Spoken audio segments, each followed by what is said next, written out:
why won't this turn green? There we go. Pull this up, and I think we're good to go. Alright, hello everyone. My name's Caden, and welcome back to more Great Ace Attorney Chronicles. Yesterday we finished up the second case, and now we're doing the third case. We just started, basically, and we've also now met the new prosecutor. Yeah, I got nothing else to say on that. Let's just get into it. Load game. In the Old Bailey. Oh yeah, and the jury. Alright, so let's take a look at the court record just to ensure everything. I have my armband. I inherited from Cosima. Oh, that's as you were. A report get prepared by the Scotland Yard coroner. It gives the cause of death as internal hemorrhaging as a result of a single stab wound to the abdomen. And the crime scene photograph. A photograph of the victim taken on the omnibus. The knife in his abdomen is clearly visible, but his face is partly obscured from view by an old crooked hat. Cool hat. So here's the blade. The only odd thing I can really tell about this is that one of the buttons are gone. But then again, it could just be gone beforehand. If it's in here, I don't know if we can figure that out, but... What else? Anything else weird? I don't think so. Anything in your face? Up your nose? No.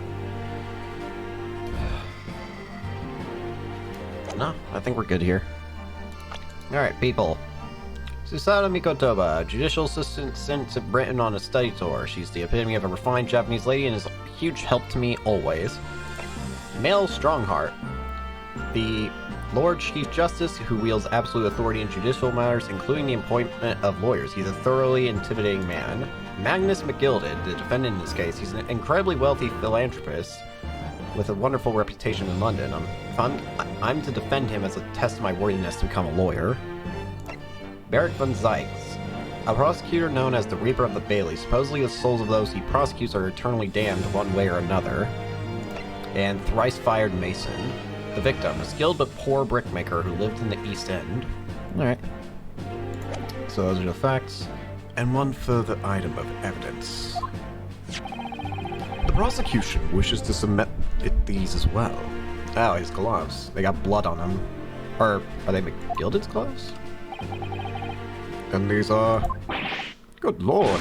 Is that blood, counsel? Yes, my lord. Seized by a policeman who arrived at the scene. These gore-soaked gloves were taken from the hands of the accused when he was arrested. What?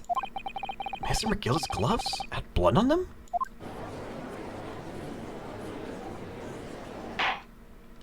Yes, I will accept these as evidence as well. The defendant's leather gloves have been entered into the court record. The leather gloves as the defendant was wearing at the time of the incident. There's blood stain on the right glove. Alright. How did I get into this? Great question. Next question. Wrong button. Is there anything out of the ordinary otherwise? This is definitely blood, isn't it? Not the most pleasant sight to be confronted with on our first day in London. Well, nothing will come of grumbling now. Now, by the way, is Mr. McGilded right-handed? Yes, I believe so. He was toying with a coin in his right hand a little earlier. Oh yeah, when he flicked it at us. Pity. If only he'd been left-handed. I think blood on either glove would be fairly incriminating, really. Fair enough. Anything inside? What about this little... Is it just the markings on the glove? I guess so. I thought maybe... Are they scratch marks?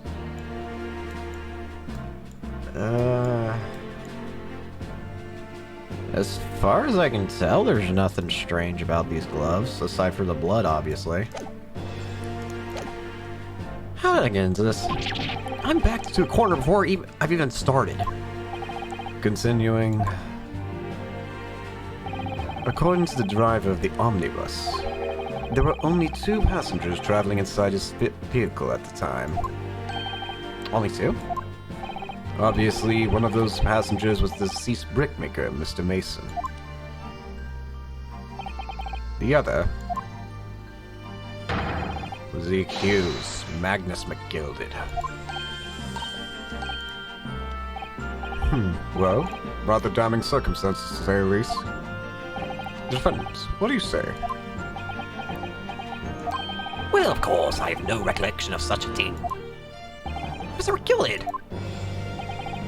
To be sure, I rode the omnibus that evening. But whenever I'm in a carriage, I'm taken with a fierce tiredness and I always succumb to it. Are you claiming to have been asleep? Tis the motion of the carriage, my lord. Like Lilton, so it is, when I open my eyes again. 'Twas a desperate sight before me, the body of a man I'd never laid eyes on before in my life. Now I ask you, what good horrid soul wouldn't rush to help a fellow bleeding from his stomach? I wasn't about to start worrying about me gloves now, was I? I reached out to give the man a hand. So the blood got into the gloves then after the man had been killed. Unfortunately, that statement of the driver's is only the beginning. What? That's not all of it? There were multiple witnesses to the precise moment at which the brickmaker was fatally stabbed.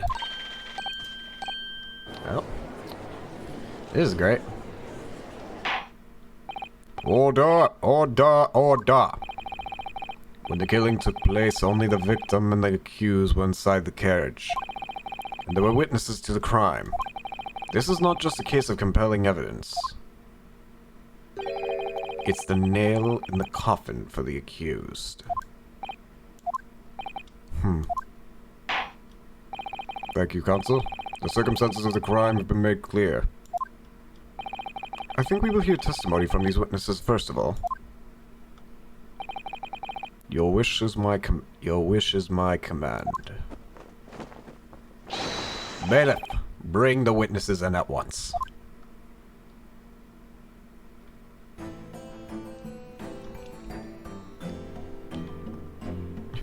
You need a new hat, sir? Witnesses, your name and occupations. My name is, well, everyone calls me Pebble. I drive an omnibus in the East End. Bruce Fairplay. I'm a banker in the city. My name's First. Lady First. I'm me cats for gents. Let's begin by confirming the facts.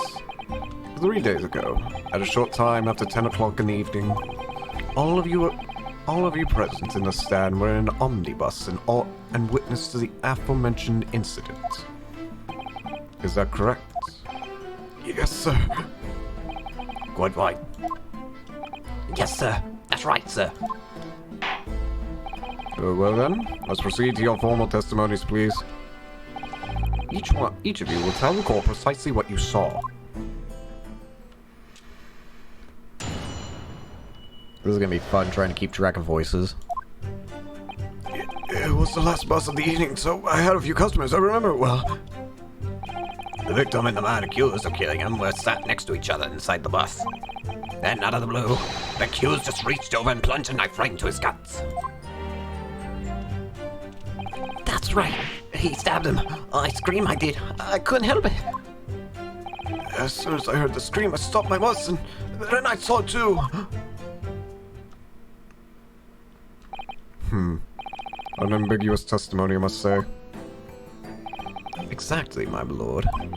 These men witnessed the incident in the omnibus with their own eyes. I'd like to ask a question, if I may. Yes, counsel?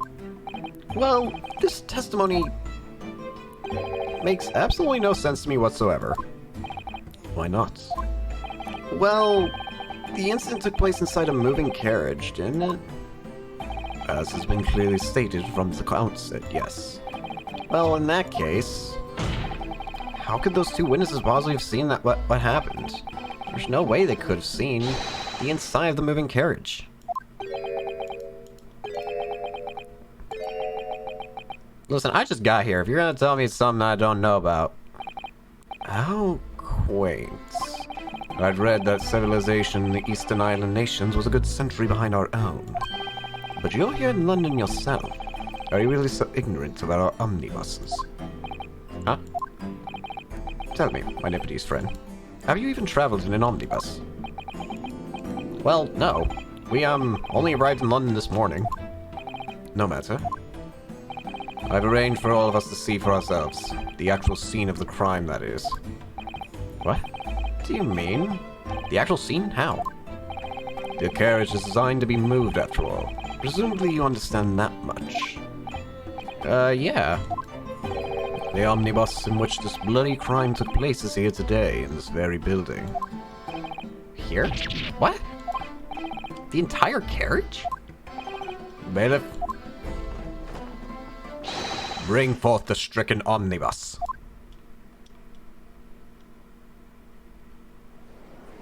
How'd you fit this in here? Also, you split the guys. So that's an omnibus. The omnibus. I can't believe they could bring something so enormous in here. Great Britain's courtrooms are amazing. As you can see, the omnibus is pulled by 2 horses, and can carry up to 8 passengers.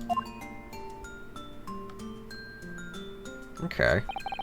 4 passengers seated inside the enclosed cabin, and another 4 on the rooftop deck above. Every Londoner knows that the best views of the city architecture and sights are to be had from the top of the omnibus. And I should point out to our foreign guests that there is a skylight in the roof, allowing a view of the interior from the seats above. Ah, skylight. Oh!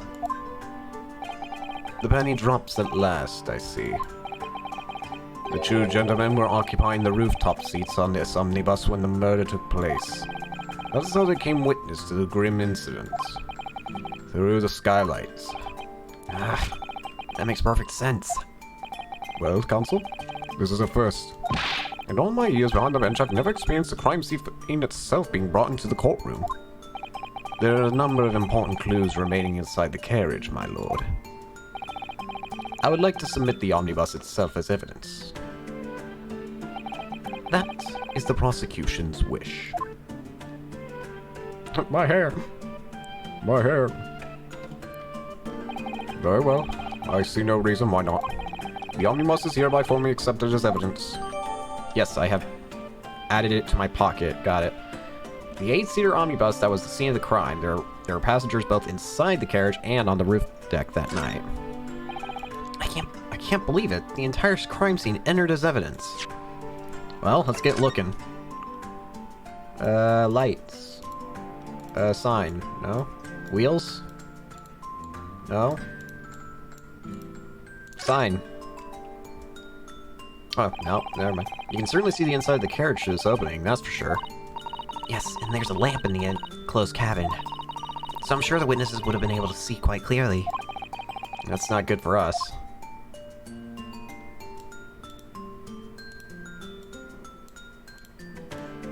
Anything else?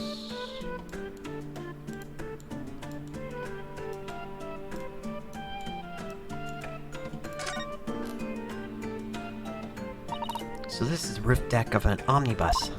Oh, you must have a wonderful view of London streets from up here. So people sit all the way up here on the bitter winter nights with the cold air rushing past them?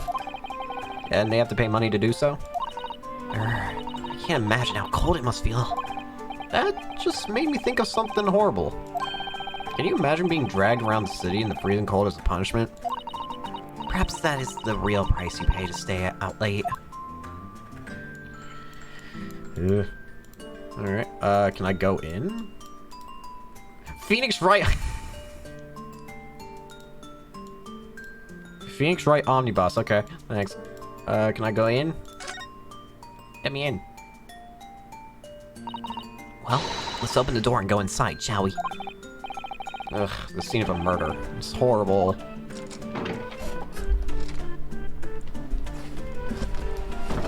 Whew. So this must be where he sat, the victim. That's blood that's soaked into the seat. The victim's, obviously. Yes, and that seat would be clearly visible from the roof deck. Would you really stab somebody in full view of the other passengers like that? I wonder. Well, it was after dark, and there was a lamp on here, so perhaps the culprit couldn't see anything outside through the skylight. Whichever way you look at it, it doesn't seem like it was a planned attack. Strange. Oh, that's a poster for the great exhibition that's due to start 6 months from now. There's a lot of focus being drawn to the Crystal Tower, the centerpiece of the whole exposition. Oh, the Crystal Tower. It's under construction already, I believe. People all over London must be fizzing with excitement at the prospect of such a grand event. Light. Look at these. It's quite a large skylight, isn't it? Yes, quite large enough to afford a good view into the cabin from the roof deck. And there doesn't appear to be a handle or catch of any description. So I suppose it can't be opened from inside the cabin, at least.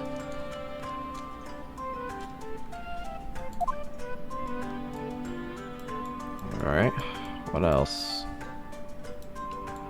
How about this one? This is a different poster. Oh.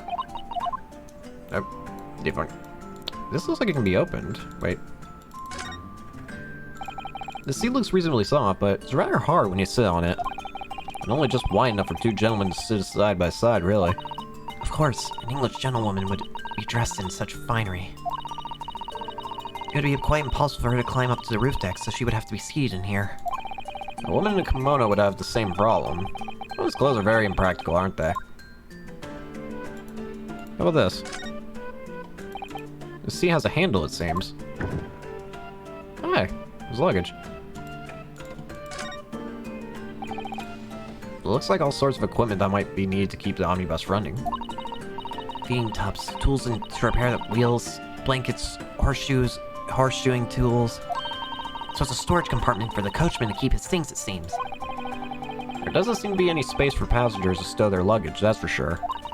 Well, I don't imagine it would be very convenient for that purpose anyway. Well, it doesn't look like there's anything else. Alright. Let's get back to it. Yes, Great Britain is simply extraordinary. I could help myself a lot by giving that omnibus a thorough examination, seeing as it's here. Let us continue with the proceedings then. A cross-examination, Counsel. Pray, don't expect this nippity stray to understand the intricacies of a British court's cross-examination rights.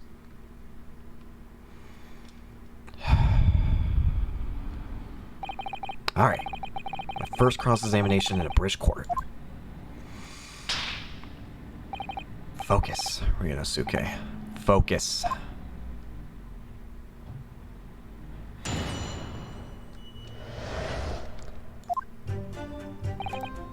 Alright, let me start by going ahead and saving.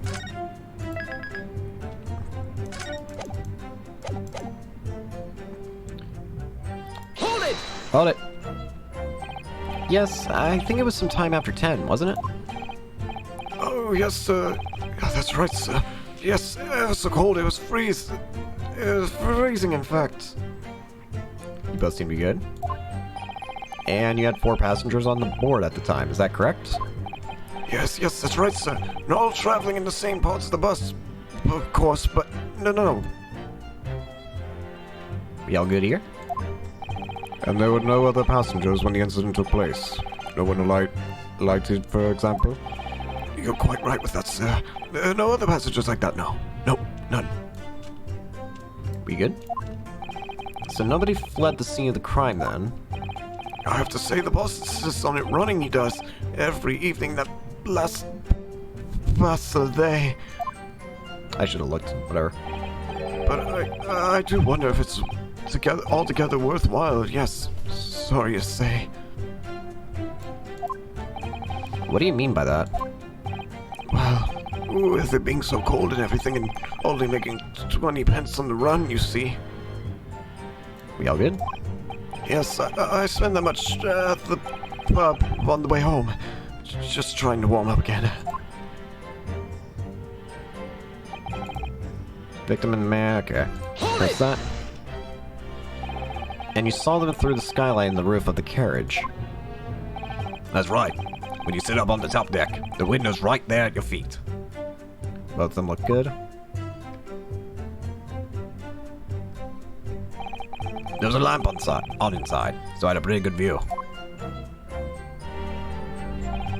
The 2 of them were wearing hats, and I couldn't exactly make out their faces. but there's not a shred of doubt in my mind that I was Mr. McGilded. How can you be so sure? Well, how can I put it politely? McGilded is a gentleman of rather small stature. I couldn't have mistaken him for anyone else. Let us not forget that when the vehicle came to a halt, the only people inside the enclosed cabin were the deceased Mr. Mason and Mr. McGilded. There's no room for doubt here. I really wish there was. And out of the blue, the accused just reached over and plunged a knife right into his guts. Hold it! You actually saw the exact moment it happened. Then I already testified to that. I advocate. Or a fair dinkum hard-working city banker's not considered trustworthy these days. Oh, no, I didn't mean that. This is no good. I've really got his back up. Perhaps you could just tell us what you saw in a little more detail if that's... My lord? My lord? Juror number 3, what's the meaning of this? My mind's made up, my lord. Completely and utterly made up. Made up about what? I don't like the stinking rich. Never have. They're always up to something or other that they shouldn't be. Every one of them. And that little leprechaun of a man is no exception. Well, he got for me. What?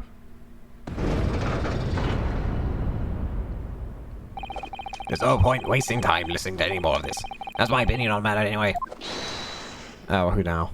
That's precisely what I'm about to say.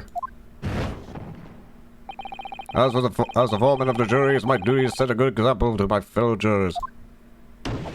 Great. So that's what we're playing out here.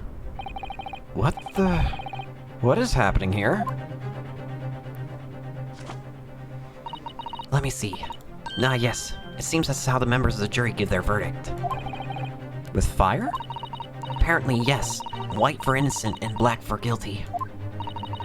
As the 6 members of the jury make up their minds about the case, one by one, they each cast a ball of fire into the great scales of justice, as we saw a moment ago. So if those enormous scales fall completely to the black side, does that mean... Let's do our very best to make sure that doesn't happen. Now I'm even more worried than I was before. Very well. The court acknowledges the change in the jury's stance. Counsel for the defense, please continue with your cross-examination. This is a nightmare. That's right. He stabbed him. I screamed I did. I couldn't help it. Hold it! He stabbed him, you say? And you were sitting up on the roof deck, you were you? Yes, that's right, sir. I was up on the roof seats. All good? I remember seeing the little gent sitting next to the fellow that was stabbed. I'd been thinking about a new hat design, you see, so I was just gazing absentmindedly around. And then I happened to look down through the skylight. It was sticking right up from his belly, that huge, great knife. A grim sight indeed. Ah, that didn't help me at all. There they go. The jury looks like they're even more convinced my client did it than they were before. That appears to have made everyone even more dubious that Mr. McGill is telling the truth. If only we had some evidence to counter their suspicions. Mr. First, Oh, yes, sir. is this the knife that you saw? Oh, good grief, yes, that's it. The very one, sir. Is that? Yes, counsel. This is the blade that was driven into the victim's belly, like a stake through the heart. There's a blade of considerable size, counsel. It is, and furthermore, the scabbard is emblazoned prominently with a certain initial. The letter M, which seems oddly familiar. Please, no. M, for Magnus, perhaps, or McGilded, possibly. Take your pick. It seems this particular big name in London made a magnificent mistake. Objection! What? But there's M's everywhere. Like, yes. Like Mason. Objection! This blade is far too extravagant for a poor brickmaker to have owned. No, this weapon of murder almost certainly belongs to the accused. Ugh. Not conclusive, but certainly compelling, counsel. Alright. The largest knife that was found lodged in the victim's abdomen. Its quality and fancy ornamentation suggests it must be quite valuable. My lord, if you'll forgive the interruption. Great, we have another person. Let me look at this first quick. Alright, yep. What if it's a W for Wumbo? An ornate letter M. Undeniably, Mr. Magnus McGilded is initial. It's beautifully gilded, too. Must have been very valuable, I should think. Ah, What is it? look at this M. If you turn it upside down, it becomes a W. This could change everything. A W? Yes, this is one of those, turnabout cases. I'm sure of it. I'm afraid I don't know at all. But what I am sure is that is an M. Oh, well, that idea was quickly quashed. What about, can we open the blade itself? That part of this is the sheath, isn't it? Are you alright, Mr. Naruto? Oh, sorry, yeah, I just don't really like blades. No. Those don't seem like the words of a man with a large katana slung from his waist. That's not a blade, that's Cosmo's soul. Anyway, there's no sense in delaying it. Let's see what the blade looks like. Well, that's pretty bad. Yeah, this doesn't help my case at all, does it? That looks like a lot of blood. It surely is blood. The victim's. An Englishman's blood looks a lot like a Japanese man's blood. Do you think he wouldn't? Sorry, it's just we've only arrived here in Great Britain. I'm finding it a little hard to adjust. Yes, I do understand. I don't exactly think that means that we're gonna have different blood types. I mean, I don't know, is someone's blood made of chocolate? I don't want chocolate. Whatever. Juror number 2. Go on. Mr. McGill is a pillar of society and a gentleman. And a gentleman's word should be sacrosanct. However, those of us in service know we must accept hard truths. Wait, what are you about to do? Dispose of the rubbish. Well, this is not good. No! I don't wish to cause offense, but I do like to eradicate all traces of filth and grime. Ah, great. I have painstakingly typed every word uttered here today, and cross-referenced all of the facts. As such, I am not in a position to draw the only logical conclusion. Well, this is going bad real fast. Not again! That's 4 out of 6 jury members who proposed a guilty verdict. There are only 2 left. We've had it! Every time I press these witnesses for more information, I just make the situation worse. Nevertheless, what we need more than anything at the moment is more information. We're still very much in the dark. I suppose I'll just have to keep pressing the witnesses, knowing that more sparks may well fly. We mustn't give out hope that we'll uncover something that will give us a way to fight back. But... Alright, I'll keep trying. I can't give up. I just need to keep calm and listen to the witnesses' statements again. It's going to hell in a handbasket real fast. Hold it! Hold it. What exactly did you see? Oh, well, sir, that would be the passenger, sir. Just collapsed on the floor, you was. And by the passenger, obviously you are referring to the victim, Mr. Mason the brickmaker. Yes, and the other passenger had that knife in his hand, like this.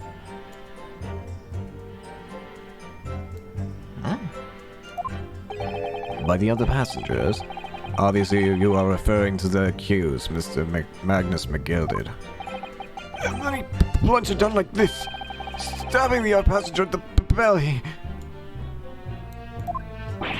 What? My lord, I wish to speak. Yes, juror number 5. Do I take it that you two, as the master of the London Guild of Coachmen, The idea of a murder being committed in one of the sea carriages is utterly abhorrent to me. It wouldn't be right to make a decision before hearing all the facts, though, I said to myself. But I've heard enough now. Horse is bolted, as they say. No, please, just keep an open mind a little. Gay up now, Silverblaze, the finish is in sight. Granny, please.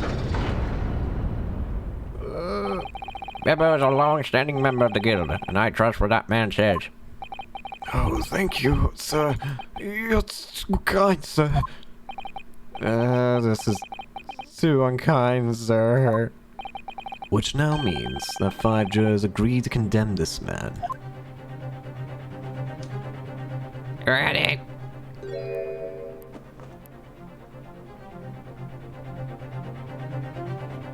Madam Juror number 6. Yes, dear. What can I do for you? You have heard the testimonies of the witnesses in the stand.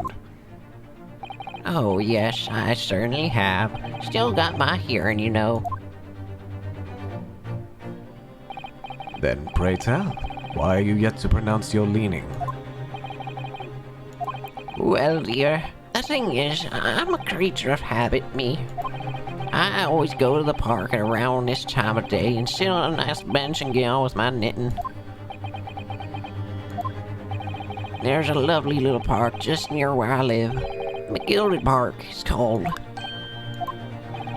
The gentleman donated to the city, you know, to put a smile on none of their face, as he said. I can't imagine such a fine young gentleman would have it in him to take another man's life. Always those wonderful things for the city. That's right, a man like that wouldn't stab someone, surely. Mother, may we go to McGill Public Library later and borrow some books? Oh boy. How many Londoners live with their heads in the clouds? Do you people not know? What kind of man Magnus McGilded really is? What kind of man is he? The philanthropist Magnus McGilded has enough wealth to purchase the entire city he claims to value so highly. But where did all that wealth come from? Your client is a Shylock, sir, and one with the very darkest of souls. What? Stone no crows. McGilded lends money at extortionate rates of interest, so his victims have no hope of repaying him. When they default, he takes possession of everything they own. He is a vulture that preys on the weak. I've never heard of any mention of that before. Your faculties haven't disturbed you, I'm sure, madam. So has this thought not crossed your mind? Would a man wealthy enough to buy London in its entirety not have a carriage of his own? What possible reason could this man have had to make use of a public omnibus service? You're not saying that. The victim, a poor brickmaker, had next to nothing to his name and saved considerable financial liability. It will come as no surprise that his creditor was the accused, Magnus McGilded. But let it also be known that the very day Mr. Mason was killed, the final repayment date for his debts. Good gracious. The brickmaker was destitute. He had lost his house. He had not a shilling with which to repay his debts. And in the end, this pitiful soul had the very last thing he owned taken from him. His life. By the merciless philanthropist pretender, Magnus McGilded. I don't believe it. Hold it! If I might add something briefly. Mr. Sato? You claim that the victim had been lent money by Mr. McGilded. But where's the evidence to support your claim? Where'd the drink come from? Are you allowed to drink in court? Won't this hamper your... won't just hurt your senses? Pray forgive the discourtesy of filling my hollowed chalice in a court of law. There it is. Lord Van Zyke's hollowed chalice. How can this be considered acceptable? But I find myself in unexpectedly good humor. I'd heard ladies from the Far East could show great courage, but I didn't expect to experience myself. As judicial assistant to the defense, I'm simply doing my job. What a pity that your display of courage is in vain. This is the debtor's ledger, which details all monies loaned by the accused. You will find the victim's name clearly recorded inside. Oh, Allow me to present this ledger as evidence. And pray forgive the discourtesy of raising my chalice in a toast to the enigmatic East at the same time. A marvelous toast, Counsel. I will gladly accept this new evidence. A catalog of people who had borrowed money from the defendant at a high rate of interest. It includes the victim who owed 20 Guinness. Ah, yes, 20 Guinness. The victim owed a considerable sum. Allow me to see this. Doesn't look like anything of interest on that side. His portfolio must contain all sorts of secrets of London's gentry. oh dear. Do you really think we ought to look inside? Well, it's not as though we know any of London's gentry personally, is it? Apart from our great detective friend, perhaps. Actually, I wonder. I sure will not find Mr. Shum's name inside. Well, let's see what we find.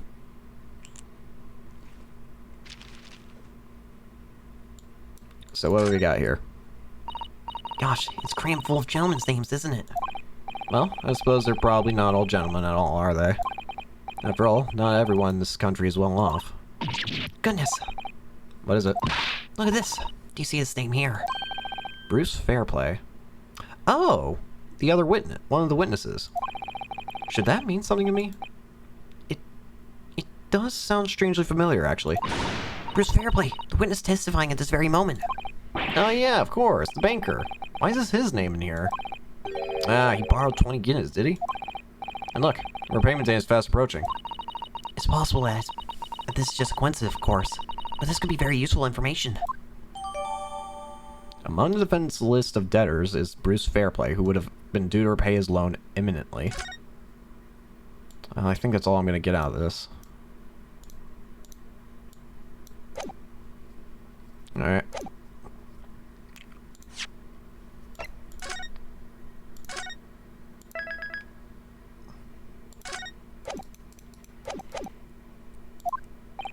And the accused made quite certain that he had ample recompense. Well, it would seem I've had the wool pulled over my eyes. Regrettably, madam, that is the modus operandi of the accused. And it's such a pretty little park, too. What a scoundrel. Still, maybe it's all for the best. Wait, let's think about this a little more before... I don't stand for nonsense. Oh, this is troublesome. I'm dead. That was it. The last juror's decision.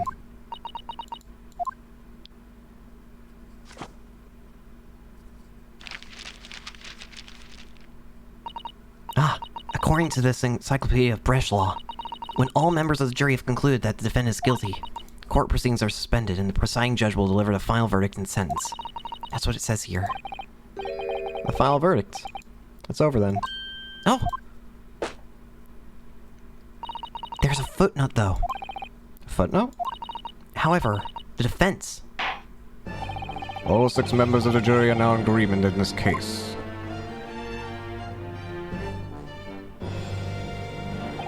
Allow me to convey my respect for your swift and righteous decision. According to the laws of this country, I will now conclude the trial by delivering my final verdicts. I trust there are no objections. Mrs. Sato, just tell me one thing. Oh, yes? You're in the middle of saying something for the footnote in your encyclopedia of British law. However, the defense, what did it say next? Oh, yes. Of course. One moment. When all members of the jury have concluded, The defendant is guilty. Court proceedings are suspended and the presiding judge will deliver a final verdict sentence. And the footnote says, however, the defense has the right to demand a summation examination of the jurors at this point. A summation examination? Objection! A summation examination.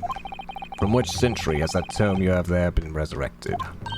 Ah, Judging from the bindings, I would say that book is at least 50 years old. Any modern text on British law wouldn't even give such an antiquated procedure a mention.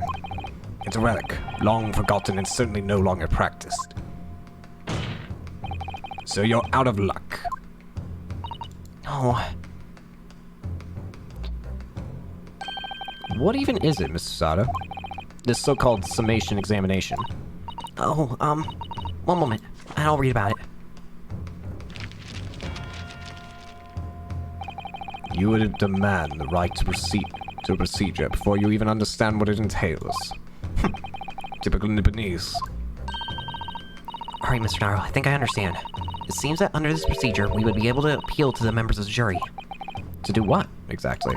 Appeal to them to change their leaning and reverse their decisions, and it says here that if successful, the proceedings of the trial must be resumed. Make them reverse their decisions. Yes, in times gone by, barristers would use the summation examination to attempt to influence the jury's decision. But that procedure became something of a formality with no practical benefit, really, so it rather fell out of use. I wonder why. Because it was devoid of purpose. Changing just one member of the jury's mind would be hard enough, let alone several. No self-respecting defense barrister would even assert his right to try in this day and age. Still, I don't see any mention of the procedure actually being formally revoked. What are you suggesting? I'm suggesting that although it may be antiquated and largely forgotten, it isn't yet extinct. What do you think, Mr. Naruhodo?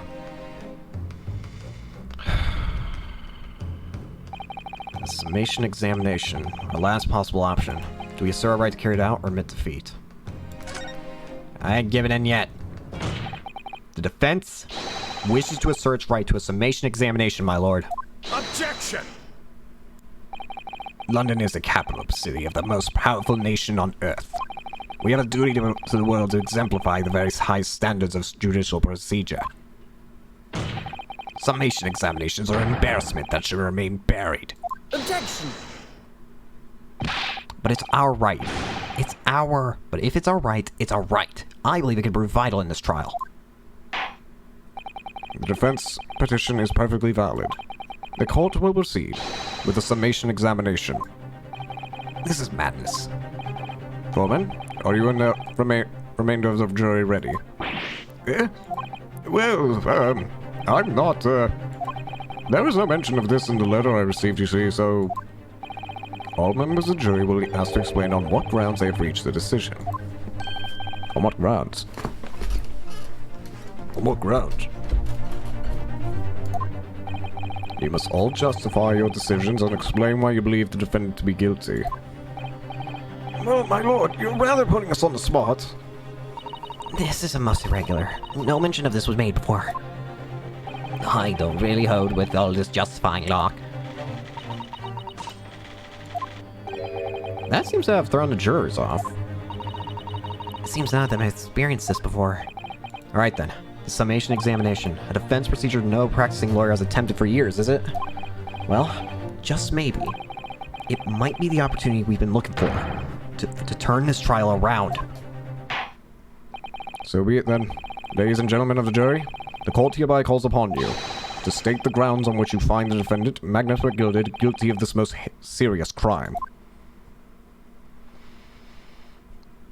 Alright, jurors. Judicial findings. Let's begin. The jurors' contentions. There was no one else. There was no one else inside to get it at that time. So it has to have been him. I trust the driver. He has an excellent memory, it seems. 4 passengers, with fares totaling 20 pence. He stuck the chap next to him like this. Brazen, I must say, absolutely brazen. I have simply typed and collated all the statements made thus far and drawn the logical conclusion. You got trust the guild. Fair affairs is our motto. We haven't raised prices above 4 pence in 4 years. That scoundrel stabbing that poor man on the floor, it beggars belief. I'm starting to wish I hadn't pushed for this now. Some of the jurors don't seem to have wonderfully formed arguments, though, do they? Well, let's see what we can do. We need to get these 6 people to change their minds. I'll have to throw everything I can at them and use some very persuasive language. Just a moment, Mr. Naruhodo. According to my book, that's not quite how it works. Oh? I thought I was gonna have to thaw their icy minds with some heartwarming retort about the defendant. Fortunately, once the jurors have decided the defendant is guilty, they're unlikely to heed anything the defense says. But then... They've reached their conclusions by their own reasoning, you see. Your pleas will sound like excuses. In fact, it could recoil on you. The more you try to persuade them, the more entrenched they may become. Then what on earth am I supposed to do? Oh dear. I'm just citing what I've read about British law, Mr. Naruhodo. Right. I'm sorry. Do you have any idea how to make this work, then? Well, from what I can understand, the key to this procedure is using the jurors' own words to make your arguments. What do you mean? Well, the 6 members of the jury are randomly selected members of the public. They may appear to present a united front, but the truth is, they are complete strangers who just happen to find themselves here in the courtroom together. And that's the way to break them down, you mean? Yes, exactly. We must listen very carefully to what each member of the jury says, and see if we can identify any contradictory statements. If we can then contrast the statements, and pit them corresponding jurors against each other. I see. So it's contradictions in what 2 or more juries say that we're looking for. In a way, then, this is similar to a regular cross-examination. Oh, yes, I suppose you're right. Find contradictions in their statements and pit the jurors against one another to break them down. Alright, I might be able to pull this off. No, that's not right. I have to pull this off. Can we stop proceedings, counsel? I would ask you to take the stand for this. I'm expecting a clear and concise rebuttal. Yes, my lord.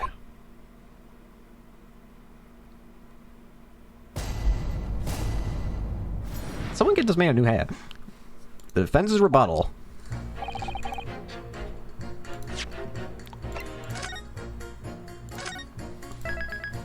So find out find out conflicting statements and then pit them against each other. No one else was inside the carriage at the time, so it has to have been him. Hold it! Certainly, the testimonies we've heard suggest the victim and the Mr. McGilded were alone inside the carriage. Precisely my point. But could there be some other explanation? Something we haven't considered yet? Such as? Perhaps it's something we could all work out together now. Now listen here. Maybe you don't know how things work around here because you're from foreign climes. We're here to form our opinions as individuals, and I have. Ugh. Oh dear. He doesn't appear to be in the mood to consider an alternative point of view, does he? No, I'm gonna have to pit the jurors against one another, like Sasan said. Finding contradictions in these 6 people's assertions is the only way I'm going to succeed. I trust the driver. He has an excellent memory, it seems. 4 passengers with fares totaling 20 pence. Hold it! But does his ability to recall his takings that night really tell us how trustworthy the man is? I manage all his lordship's cash affairs, so I'm very particular when it comes to his accounts. I see. A single penny can mean the difference between life and death, after all, can't it? That's a saying in your country? My point is, a man who minds his figures is a man you can trust. Those of us in service would swear to that, sir. Does that bench really need any more polishing? So if the good driver says that he saw Mr. McGildy in the act, I don't doubt him. The only task left to do today is dispose of the rubbish. Now wait a minute. One of the other jurors mentioned something about money, I think. Now would be a very good time to listen carefully to juror statements again, Mr. Naruhodo. If you notice any inconsistency in what 2 different jurors are saying, I should expose it by pitting them against each other. Yes, let's see if I can do just that. In that case, I think I know which statement we're talking about. Stabbed him just like this. Yeah, you also talked about money. Let me hear more about this. That's how much it takes to take the omnibus? That's right. As a guildmaster, I decided to set a policy for all drivers across the city. One fare, no matter which bus you take or how far you're going. We have to compete with the rise of the motor car, you see. Us coachmen have to make a stand together. Motor cars, you say? Yes, and this murder on one of our buses is extremely damaging to our cause. It's beyond the pale. It'll lead to a decline in passengers, and you mark my words, and it's all that rascal's fault. He has to pay. Is it the crime of his buses, or his buses he's more worried about? Anyway, I remember the guild's arrival and trustworthy. The driver says he saw it, I'm gonna do it.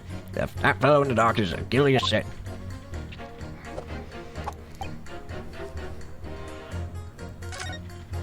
You can trust the guild fair price. We haven't raised our prices above 4 pence each any year.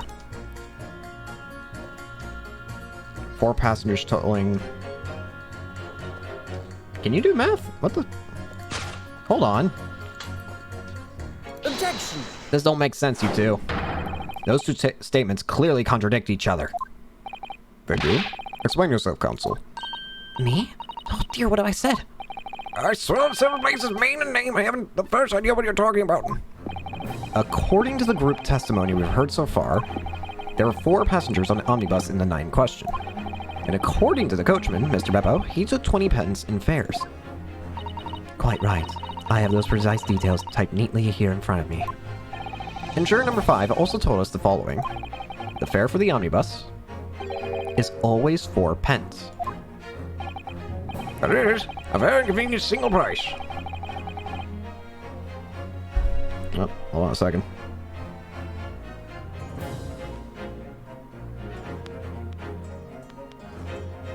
Give me a second.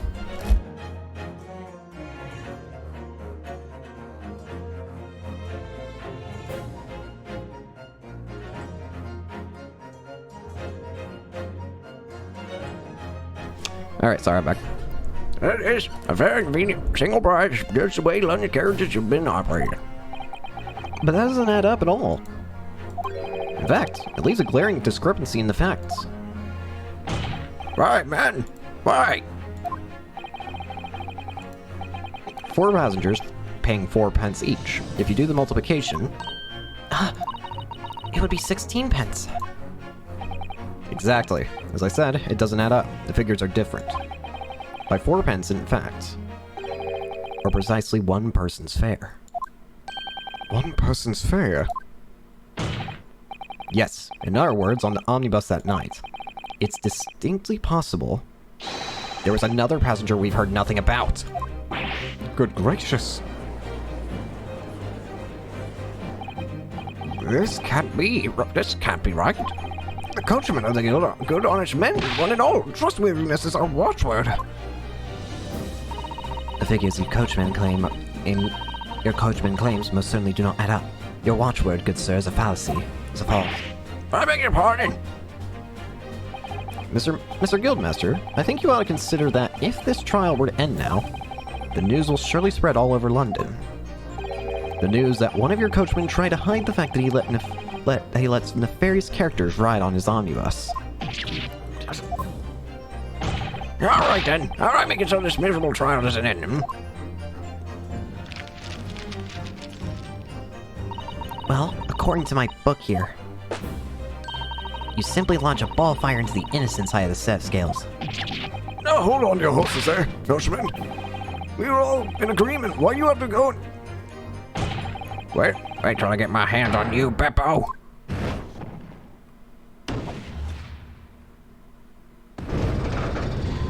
That's a start.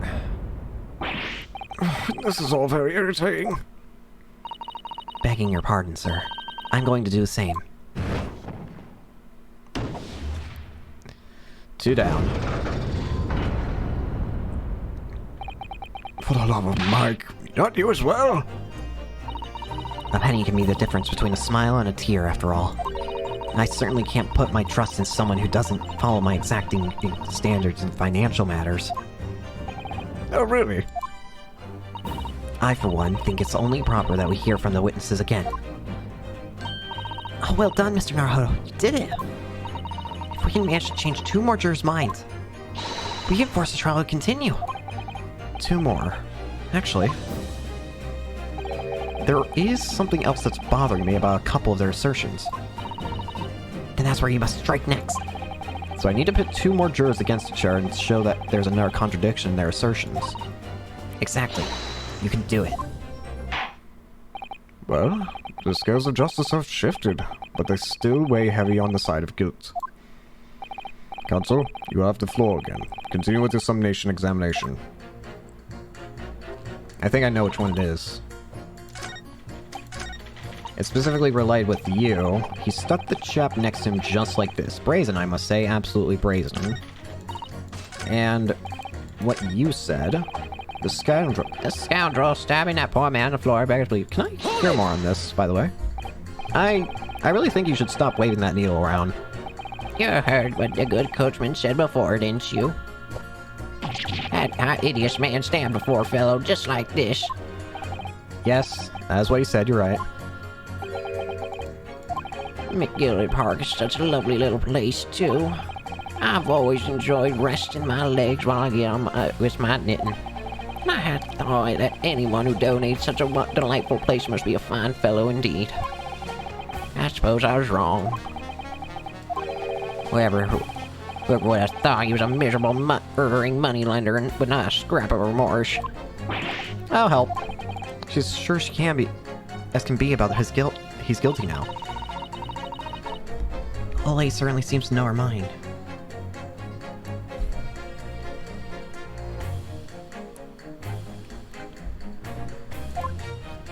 Sorry, I have to text someone.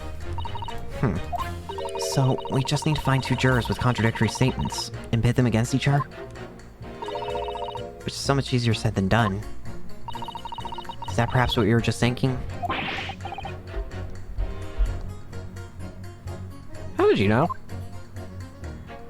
I can read your mind. Well, I took the liberty of doing some research, in case you happen to find yourself in just such a situation. Should I read you what I found out? Not right now. I know what it is. I know what it is. If I have to rely on advice right from the start, how will I get on later? No, I need to work this out for myself. Stop reading my mind. How did you know? Well, that sort of attitude. It's most admirable, Mr. Naruhodo. I know what I have to do. Let's listen. Okay. It don't make sense to me. You and Granny need to talk. Objection! Those 2 statements are completely contradictory. What? Explain, Counsel, post haste. Oh, dearie me. I was only knitting a jumper for my other half. What's all this claptrap? What does contradictory even mean, I ask you? We've heard from more than one witness that they allegedly saw the actual moment when the defendant stabbed the victim. Now, out of curiosity, juror number 3. What? Can't you see that I'm busy here? How would you say the defendant stabbed the victim? What sort of motion was it? Ha! Want to test me, do you? It was like this. Stuck the fellow next to him without even getting up. Just like the Prim Binker said. Yes, that was Mr. Fairplay's testimony. Quite true. Now, then, juror number 6. Oh, is that me, is it? What can I do for you, young man? How would you say the defendant stabbed the victim, madam? Oh, well, dear, as far as I understand it, it was like this. He stabbed a poor man after he collapsed on the floor. The coachman said so. Now don't move. Take a look at these 2 jurors. He stuck the fellow next to him without even getting up. And he stabbed the poor man after he collapsed on the floor. Well, I never. They're stabbing in totally different directions. What? Bless my stitches, what a muddle. What this tells us is that there is a strong possibility one of the witnesses isn't telling the truth. Oh. Why? Why the dickens would they lie? I don't know that yet, but what I do know is that if the trial ends at this point, we may never find out. We may never know the real truth. Ladies and gentlemen, as a jury, can you really let that happen in all good conscience? As you say. Oh, dearie me. can't abide people telling lies. 3.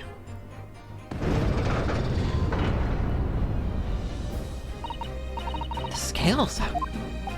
I don't believe it.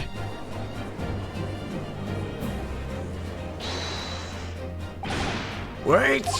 Now hear this, my villagers. I warn you, you cannot listen to this man. Look at him, in his black suit. He's clearly some devious Eastern sorcerer using magic on all of us. If I could use magic, do you really think I'd be putting myself through all of this? Answer me this, Dark Jinx. Huh? Me? What exactly is the problem? If the two witnesses have slightly different recollections of events? What of it? Let's say the Shylock did stab the victim as we sat next to him on the omnibus. And this young dandy saw him do it. And now let's say the victim collapsed on the floor and then the Shylock stabbed him again. And this old lady saw him do it. Well, what's to say it didn't happen like that, hmm? Who are you calling a dandy, sir? I should take this knife to you. Who are you calling out? I should take this needle to you. They're ready to kill each other now. But could the foreman of the jury be right? Did the two witnesses see two different moments of the same crime? Let me see one thing then. Stabbed once in the abdomen in with a knife while steering on an omnibus. It's impossible. Stabbed once. It's out of the question.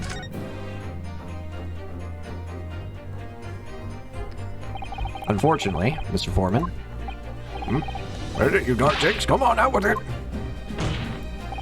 What you're suggesting is impossible. It's out of the question. What? What are you talking about, man? How can you mostly say that? You don't realize that I'm only doing my job. As foreman of the jury, I have a responsibility to steer everyone in the right direction. So where's your evidence, man? Well, that's what I want to see. I say two witnesses saw two different moments of the same crime. If you say it's out of question, show me some proof. It looks like the only way I'm going to convince him is to present him with something he can't dismiss. Some irrefutable hard evidence. As you wish. What? I'll give you the proof. It's out of the question this... Hold on. Pretty sure it's that, but in case it's the picture, let's save anyways. It's out of the question that two witnesses saw two different moments of the same crime, as proven by the autopsy report. Take that! This is the victim's autopsy report. According to what's written here, Mr. Mason was stabbed in the abdomen only once. Eh? Only once? It's quite simple. The victim was stabbed precisely one time. Which means these witnesses can't possibly have seen it happen at two different times. Alright, I can see defeat. We're good. Now we can continue the trial. I did it. Wait. That means 4 jurors are now leaning to not guilty. We've done it, Mr. Naruhodo. We've won! Well, we've won right now. What are you playing at, you dandy fool? Shut your trap, sir. No one deceives me. But we had a consensus. I said shut your trap. I know a liar when I see one. And if the chap ever dares to cross the threshold of my shop, I'll take this razor-sharp blade and shave every last hair off its head. Please tell me he's a barber. Well, in quite a remarkable turn of events, the defense summation examination has flipped the balance of the scales of justice. The jurors now stand 2 for guilty and 4 for not guilty. Accordingly, there is no longer a large enough majority among the jury for me to adjudicate, and the trial must continue.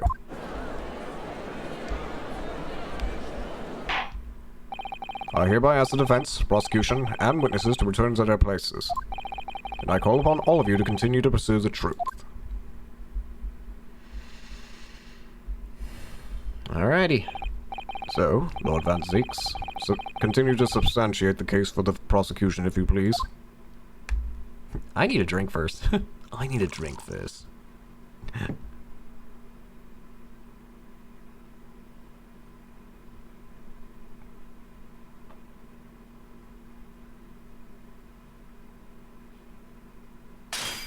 Ow!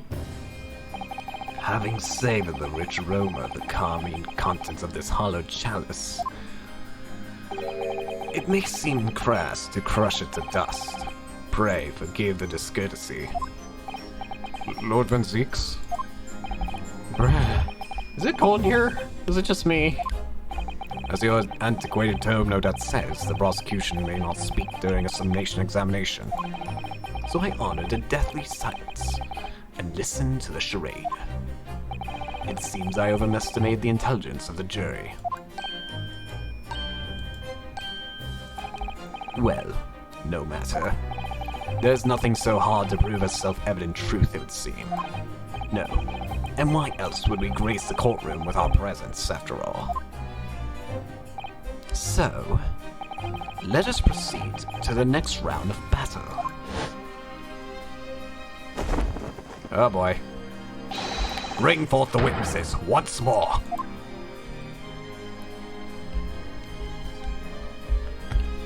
Now these guys are worried. Witnesses, I trust you heard the summation examination we have just had to endure. Oh, yes, sir, that I did, sir. Of course I heard it. Oh, yes, sir. I heard it. That you, sir, on the end. The coachman. I believe it's Beppo. Yes, sir. My lord, sir. If it transpires in your previous testimony, you were attempting to veil the presence of a fifth passenger on your omnibus, you will be found guilty of perjury.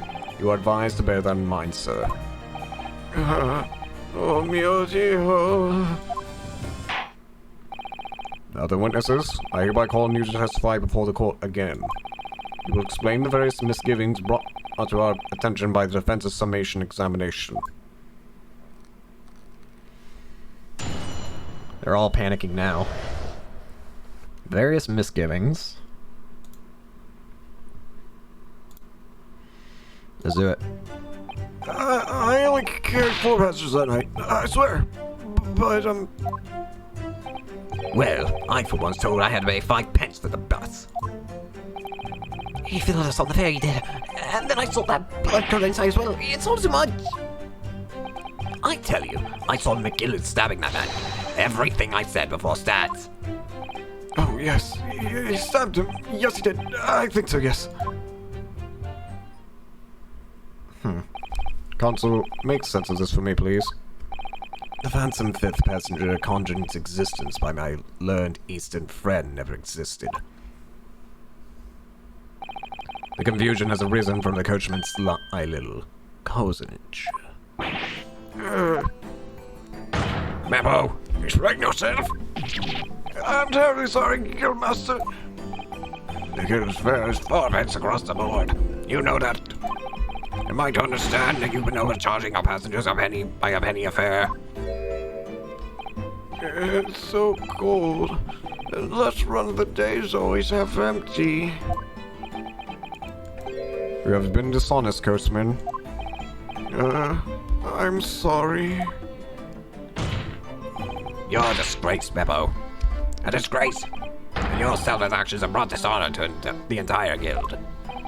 If I may, sir. I had to pay 10 pence on the bus just last week. What? 4 passengers at 5 pence each is, yes, 20 pence. I've done the arithmetic 10 times already, but I just can't make the result come out differently. No, that figures. Well, it would appear that one of the aforementioned misgivings have already been explained. So, counsel for the defense, your cross-examination if you please. We've already had the pleasure of a protracted summation examination today. I see you intend to continue the parlor games. Absolutely. Yay.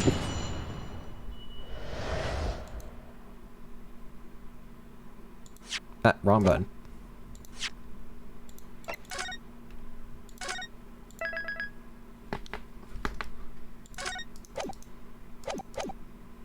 Various misgivings. Hold it! Let me hear more.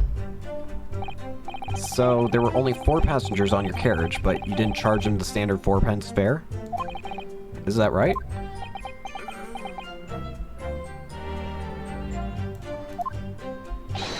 It's impossible to make the last run of the day pay. I was so cold. It was all I could do to stop myself passing out. I'm getting chilblains just listening to you. It was terrible. So I wanted to give myself a pat on the back for even keeping the bus running. Does a dedicated coachman deserve an extra penny per passenger? You're digging a deeper hole for yourself here. If only there had been a fifth passenger on the omnibus that night. Then we would have had another suspect. Well, I for one was told we had to pay 5 pence. Whoa. Hold it! Hold it. Does that mean everyone on board that night paid 5 pence instead of 4? Well, I paid 5 pence too, sir. I just told you what I did. A flat fare, 5 pence across the board. It's not something to be proud of. The so-called discrepancy my learned friend identified was nothing of the sort. Much like the phantom killer you so desperately needed, it's gone, dead, and buried. I'd have been happy if it ever existed in the first place.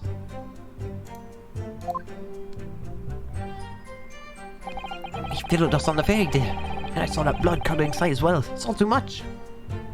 What? This blood-curdling sight, you mean the murder, I presume? Yes, sir.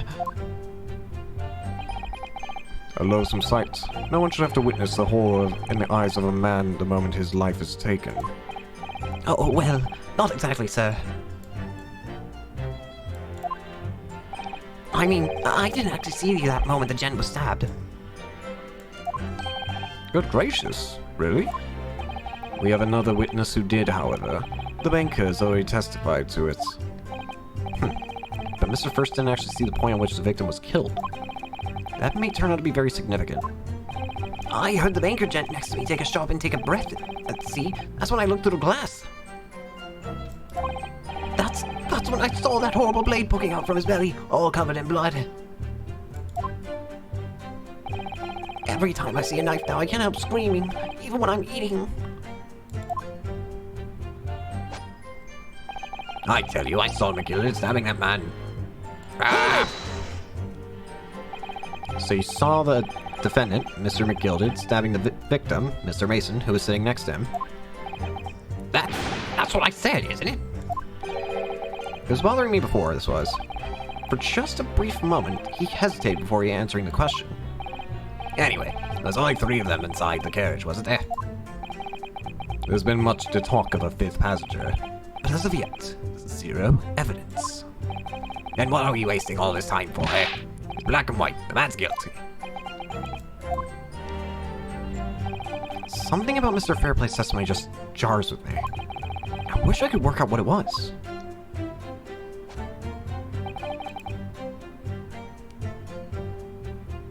What do you mean you think? Earlier, you testified that you saw the moment when the defendant allegedly stabbed the victim, didn't you? Oh, yes, that's right.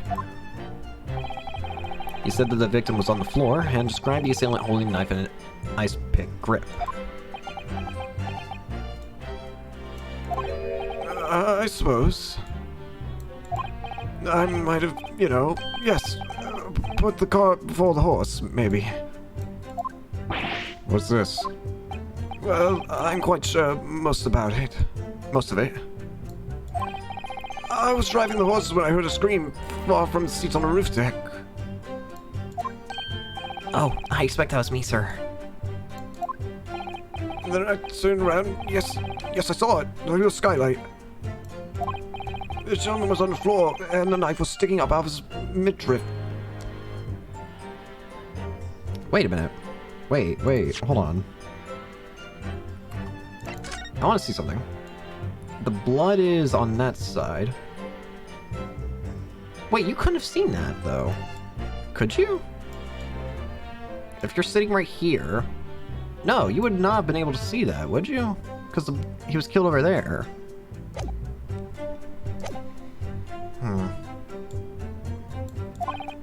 That's right, yes. The fellow holding the handle was a famous man.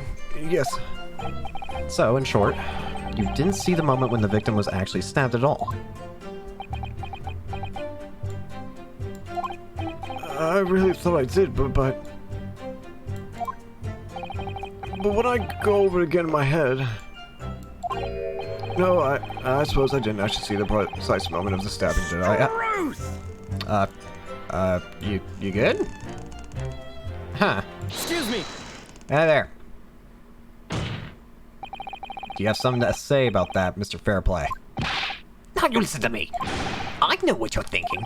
He didn't really see the exact moment the fellow was stabbed. What are the chances of that? Eh? Are you asking me or telling me? He's getting flustered. I might be able to extract some new information from him if I answer him cleverly. Could he have just happened to see the exact moment the crime was committed?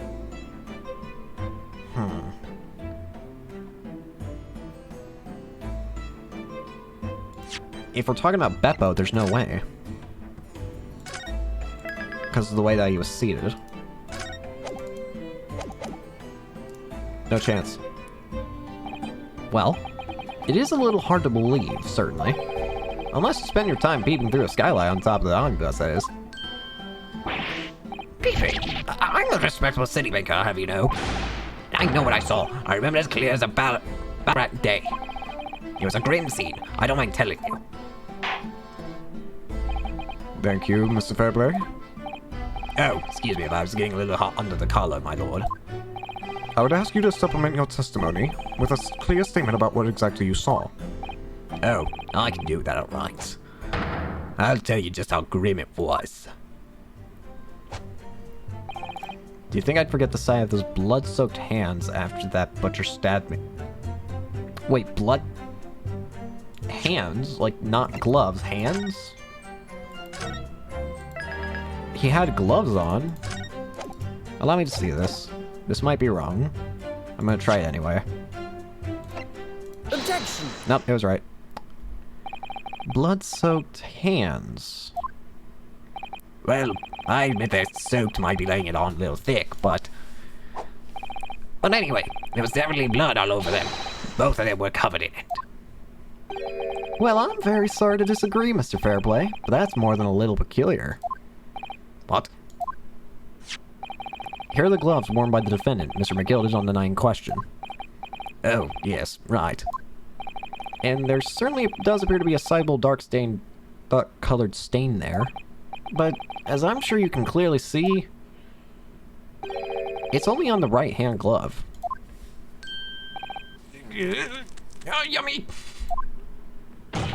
In short, Mr. Fairplay, Your testimony is inconsistent. But no, that can't be right. So you're a liar here then. That's right. You were quite clear about it. You said it was both hands.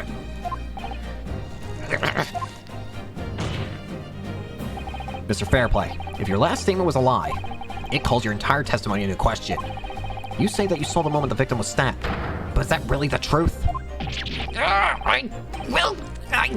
Objection. It was a simple mistake. You can't justify accusing this man of lying. Yes, it wasn't both hands, it was only one, but the fact remains. The victim's blood was on the accused. Objection. No, Mr. Fairplay categorically stated that he saw blood all over both hands, which means there's a strong possibility that this witness was deliberately trying to mislead the court.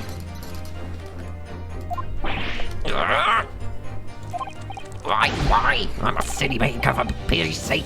My word should meet the golden standard. I'm a gentleman, not some gutter snipe. Those upstanding members of society don't prevaricate. He's claiming to have no reason to lie. Is that really the case? That's right, his name was also in there, wasn't it?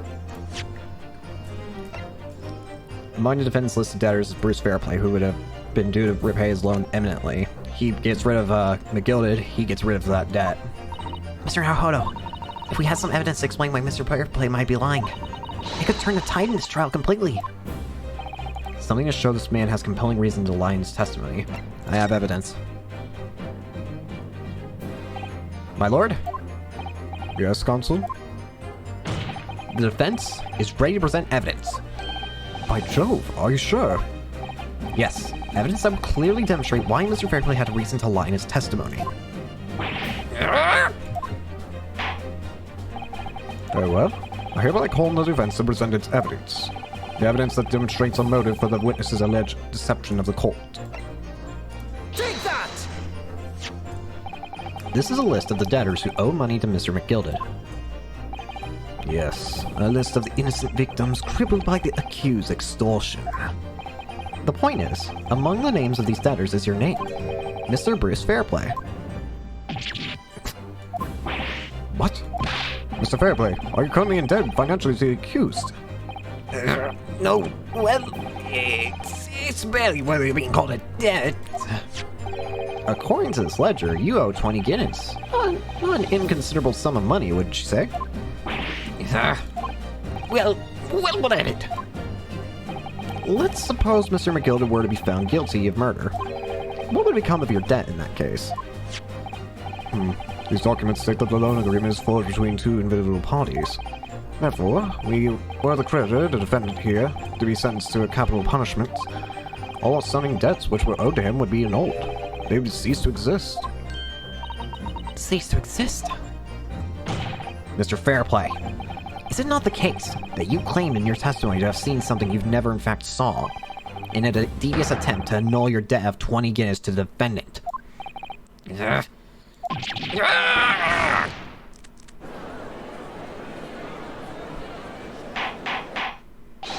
Order! Mr. Bruce Fairplay. Yes, my lord. Let me ask you again, and be aware that your answer may have most serious implications upon your future, sir. Did you, or did you not, see the precise moment in time at which the defendant is alleged to have thrust a knife into the victim?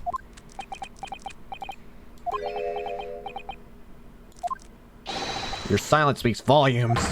You did not tell the truth in your testimony. All right, now let's not make a melodrama out of this. Perhaps I did overstate the truth a pinch. A pinch? But it makes no difference. I definitely remember seeing blood on McGillen's hands, both of them. Objection! And yet, only one of the defendant's gloves, which we have here as evidence, is stained. So you keep saying... I wonder if I might be allowed to speak, sir. Go ahead, Mr. First.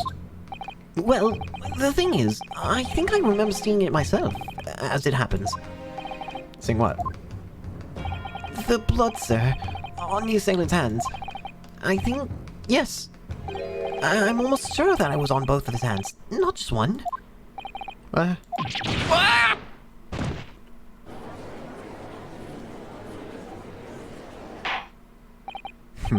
It would appear that we're going to need further testimony from all of you witnesses. This time, I would like to know precisely what you did and what you did not see. Do I make myself perfectly clear? Yes. Mr. Naruto, this is good news. The course of the trial seems to have shifted slightly at last. Yes. I might finally have a chance to turn things around here. But what worries me is it feels like Zeus hasn't... It feels like Baron hasn't said anything in a long time, what the witnesses really saw. There was blood on both hands of the assailant. I sincerely and distinctly remember that. However, I suppose you might say that I didn't see the exact moment the stabbing transpired, if that matters. I remember seeing the knife, and I remember seeing both of the attacker's hands with blood on them. I didn't actually see anything myself. No, until I heard that scream. Anyway, the fact remains, there can't have been anyone else inside that carriage, or we all would have seen.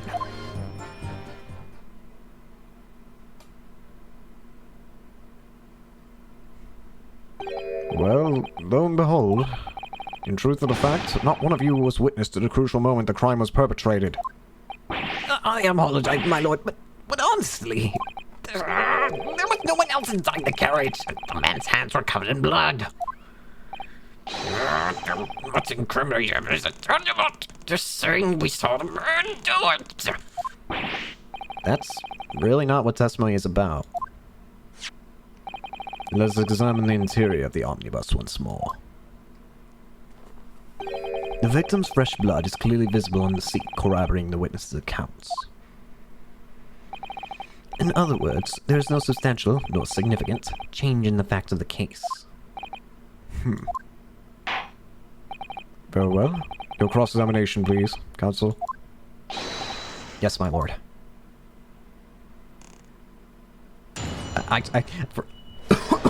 Choked him out. Ugh. Hold on. Sorry. I could have sworn for a second while I was fading to this screen, I heard the sound of his cane, like, bending for a split second.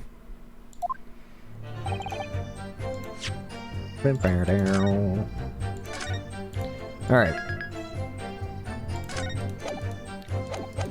Let's see. There's both blood on both hands. Let me hear more on this. No, the evidence tells us otherwise. We have the gloves the defendant was wearing on the night in question in the court record. Well, I'm well aware of that, sir, but nevertheless, I know what I saw and I stand by it. The man had blood on both his hands. He's defiant, even in the face of hard evidence. He's steadfastly refusing to admit that he might be mistaken about what he saw. But why? Your reasoning is dire. One hand or two, the salient point remains unchanged. Minutes after the grim crime, the victim's blood dripped guiltily from the accused's fingers.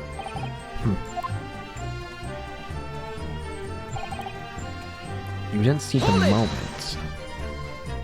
Don't try to downplay this. Whether or not you saw the exact moment of the crime is a matter of fundamental importance, as well you know.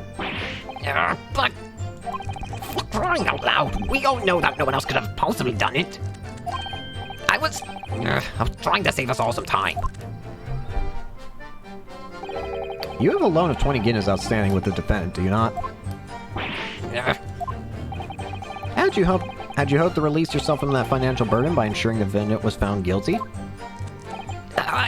Well, that's not entirely not what I was hoping for. I just lost a little guinea 10 when I backed the wrong horse in the derby, that's all. I was going to win it all back. There's a fixture this weekend, and that's a sure thing. A little guinea 10? I'm a banker. No one bats an eye if I borrow a little spending money for the weekend. I think you may have revealed rather more about your character than you bargained for, sir. This witness's scruples are not on trial here. Proceed to the next witness. Is that really how it's supposed to work? Alright. Let me hear about this one. You definitely saw that too. Blood on both hands. Yes, sir. I mean, I know what you're going to say. Only one of Mr. McGill's gloves has any sign of blood on it. That's right. That's right. The thing is, as far as I remember, sir, when I looked down and saw Mr. McGill sitting up beside the other fellow, I don't believe he was wearing any gloves, sir. He wasn't wearing these gloves?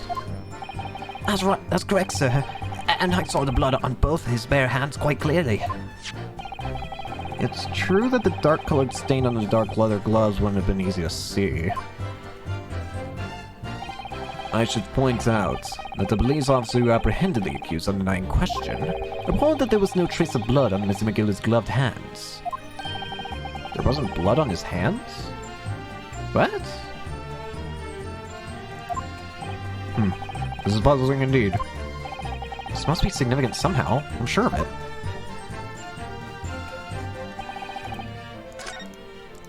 I remember seeing the knife, and I remember seeing both the attacker's hands with blood on them. Hold it! You didn't see anything. Oh, yes, sir. No, sir, I didn't. I'm very sorry about what I said before, sir. Very sorry, yes. It was very wrong me to make stories up and say I saw him stab someone. Wouldn't you agree, sir? I know what you're insinuating. I certainly wasn't making up stories. Still, to say you saw nothing isn't right either, is it? No, sir, I saw nothing at all. Mr. Beppo, You were driving your horses. At the very least, you must have enjoyed a good view of London streets, no?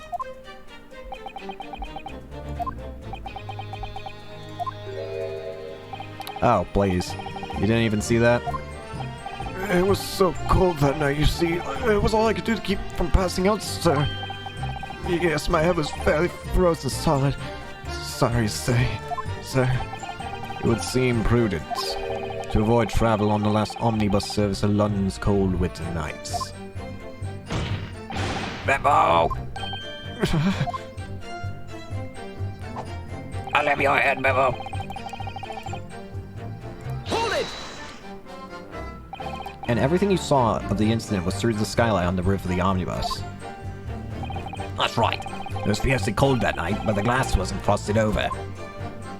Oh, yes. I remember shivering. It was so bitter. Which rather begs the question of why the pair of you were sitting on the roof deck in the first place. Well, I don't know about this young fellow, but I couldn't enter the cabin. Oh? Why not? It was locked from the inside. I tried knocking, but no one opened the door. It was locked? It's right, and it's a public bus service for pity's sake. It's not what I call fair play. Yes, I had exactly the same experience. I tried knocking, but the gent inside just gestured at me to not clear off. So I had no choice but to climb up to the roof deck and look down longingly into the warm cabin below.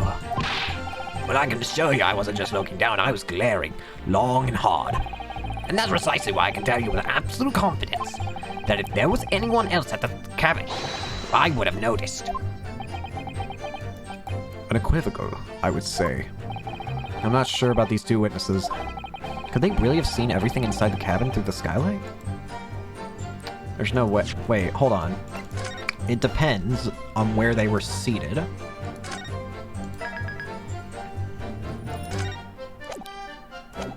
But depending on their seating, they might not have been able to. Allow me to confirm one thing, Mr. Fairplay. You were riding this omnibus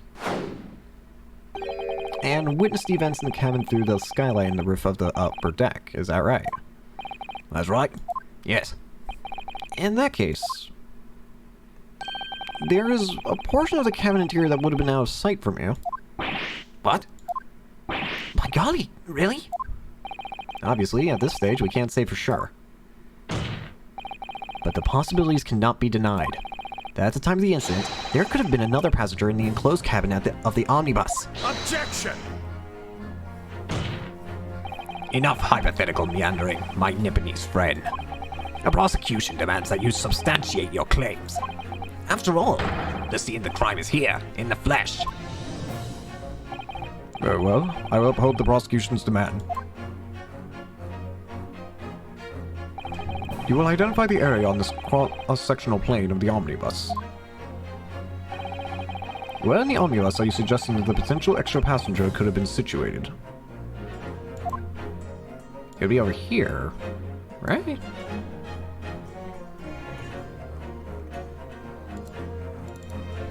Take that! Both rows of seats on the roof face in the direction of travel, whereas the seats in the enclosed cabin face each other, which means the visible part of the cabin, which passengers on the roof deck can see through the skylight, is as I've drawn here. Ah, That's right, my lord. As you can see, the seat opposite to the one on which the victim and his attacker were sitting is obscured from view. In other words, if someone had been sitting on that seat, it's quite possible these witnesses would have been completely unaware of it. Objection! It's quite possible some phantom was sitting there. You Nipponese have a unforbidding habit of obscuring the truth with ambiguity. I concur with the prosecution's rejoinder. In the British court of law, evidence is paramount. I cannot entertain this conjecture, counsel. That is, unless you're able to put a name to this mysterious passenger to whom you allude. Can you, Mr. Naruto?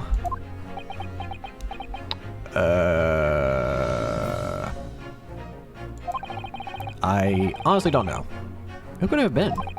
Who could have been in the other seat, which was out of sight on the witness on the roof deck?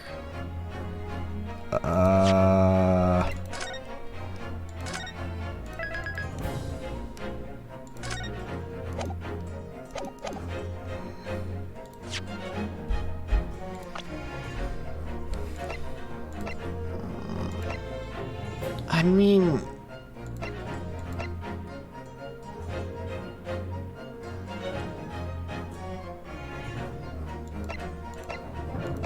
I don't know, no? I have no idea. I have literally no idea. But as a proud citizen of the Japanese Empire, you will look to the sky and walk on, making sure all signs of tears are gone. Go on. This isn't just a case of going on, Mr. Sato. Alright then, now go on. The defense would like to put forward a name. Oh, never mind. Guess we're doing this. You are a fool. The response was a desperate attempt by a man who has no notion of his own limitations. A toast to hard lessons not yet learned. Let us not delay, counsel. The defense is still to name the passenger in the other seat. This could be it. This could be the chance I've been waiting for to turn the trial in my favor. On that night, on the night of the murder, the person occupying the seat in the omnibus cabin that was obscured from view was...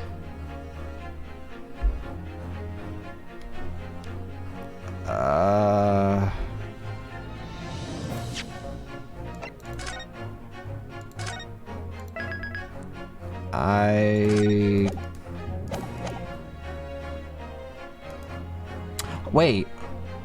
Oh, wait. What?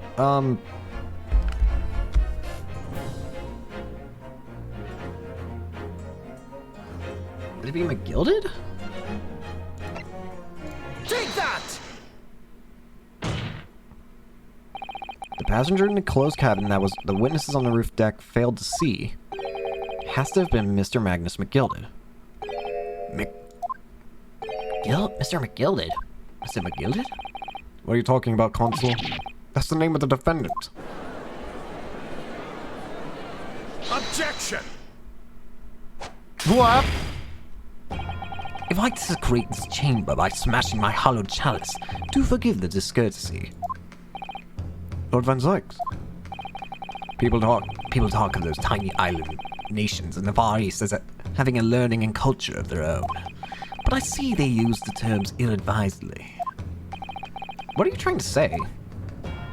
Let me explain in terms that even a student of an artless backwater such as yourself might understand. When the bloody scene unfolded, the victim and his assailant were sitting side by side. Multiple witnesses have attested to that fact. It's the very premise of which the case is built on, But that doesn't even make sense, because then how the wait, that makes especially less sense in that case. Doesn't it? Oh, sorry for the squeaky chair. It's very annoying. I'm gonna need to find a way to make that stop. Anyways, back to what I was saying. Then it would ruin the whole fact that anyone saw a stabbing. Well, actually, no. We've already dealt with that, haven't we? Whatever, stabbing. Objection! But that premise may be wrong. What? If the victim really was sitting beside Mr. McGilded, it creates an inconsistency that can't be reconciled in any way. What is the inconsistency, counsel? The defense glove, my lord. Both witnesses made the same testimony. They claimed that there was blood on both hands of the person sitting next to the victim. Objection! Yet we know the truth to be otherwise. Only one glove bears the gory remains. Objection! The point is, even in the face of this irrefutable evidence, both witnesses have maintained their stance. Yes, the testimony remains unchanged. Yeah, exactly. They both adamantly swear that they clearly remember seeing blood on both hands of the assailant. In short, their memory of the events is correct, and their testimony reveals the truth. There was somebody else sitting beside the victim that night, a third party we have yet to identify. And the victim's blood was on that passenger's hands, both of them. Objection! And who is this third party? Obviously, the true culprit. Extraordinary. Order, order, order. What exactly are you postulating? Objection! The defense's postulation is just that, nothing more than conjecture. The witnesses have clearly stated that they saw the accused. Objection! But when elaborating on his testimony, Mr. Fairplay said that two of them were wearing hats and I couldn't exactly make out their faces. Yes. The tops of their heads were obscured by a roof. I could see the rest of them, though. Yes, that's right. Both gents were most certainly hatty. Hatters do tend to know such things, sir. And what particular styles of hat did the two gentlemen swap, Mr. First? I'm afraid I don't remember. And you call yourself a hatter? The style of a hat makes no difference. There was no third passenger in that cabin. How can you be sure? Because if there had been, the accused, Mr. McGillard, would have undoubtedly had offered to dispose the fact. Unless, that is, you are proposing an even more preposterous explanation. That the accused failed even to notice the presence of a true culprit in the very cabin in which he traveled.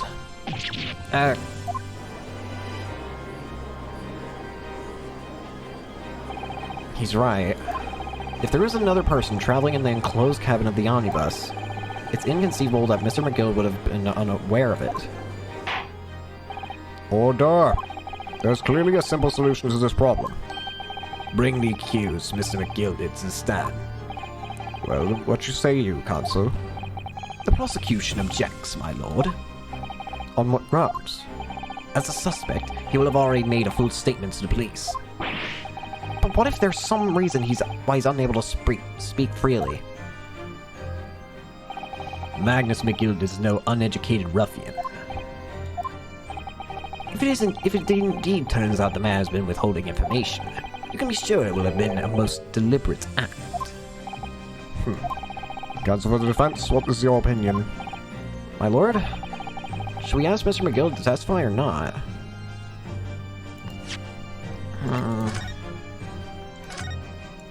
I feel like we're not going to get anywhere if we don't ask him to. So yeah, bring him in. Yes, we need to hear what he has to say in order to find out the truth. And the defense would like to call Mr. McGill to the stand. In that case, I would like to hear the opinion of the jury. Yes, I need a little time to consider this. If you ask me, I think we should hear what Mr. McGill has to say. Get the man out here, I say! It would be utterly illogical not to hear his testimony. It's something he's doing again. Get it done, and I run things with the guild.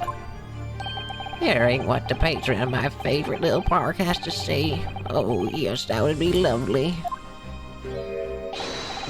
Yes, the jury says the man must be heard. Very well. The court will hear the defendant's testimony. Bailiff, show the defendant to the stand at once.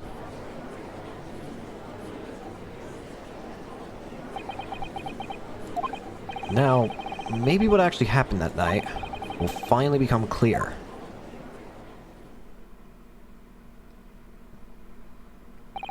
Let's proceed. Let proceedings resume.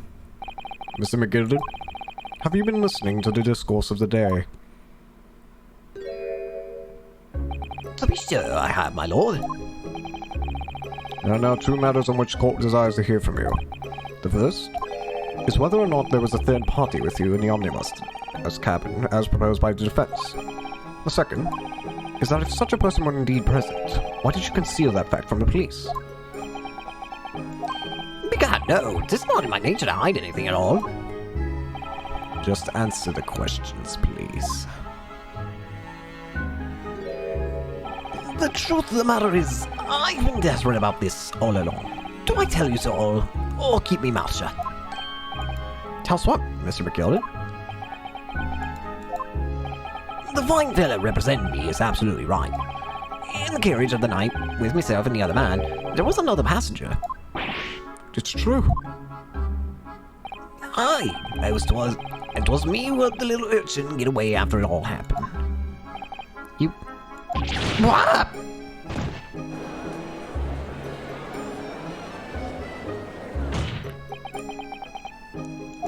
No, Magnus McGillid, that convenient excuse can't save you now. I'm truly sorry, I am, Lord Van Seat. I'm sure you'll be wanting to know why I said nothing when I was taken in by the police. I do be having a very good reason, I assure you. Which was? Well, the little child was just in the wrong place at the wrong time, and not in any way involved, you see. What? If the police had known the wee one was there, they'd have to assume she'd done it. They've hauled her here into this here courtroom just like myself. I was only trying to spare her that. Young hearts and young minds are easily damaged, my lord. And who was this young child of whom you speak? That I don't know. You don't know? Well, the wee thing just happened to be in the carriage that night. I never saw her before or since. Objection! We have absolutely no reason to believe this man. The prosecution calls for the witness's statements to be disregarded by the court. You know, I wouldn't be surprised if the urchin isn't here in this courtroom as we speak. Listen to the proceedings. Huh? What? Smoke! Fire! There's a fire! Look, someone trying to get away! I'm so used! I can't see anything! What is going on? Be careful, Mr. Arho. Cover your face. Bailiff, don't let the accused escape. Secure the omnibus. I hereby call for emergency recess. Bailiff, ensure the defendant is in custody and clear the courtroom. Chaos! Chaos!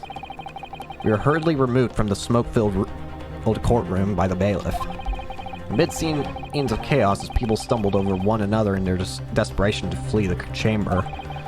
We had no idea what was happening. All we knew was that, for the time being at least, the trial was suspended. I'm continuing it right now. And my chair is going to keep squeaking, apparently.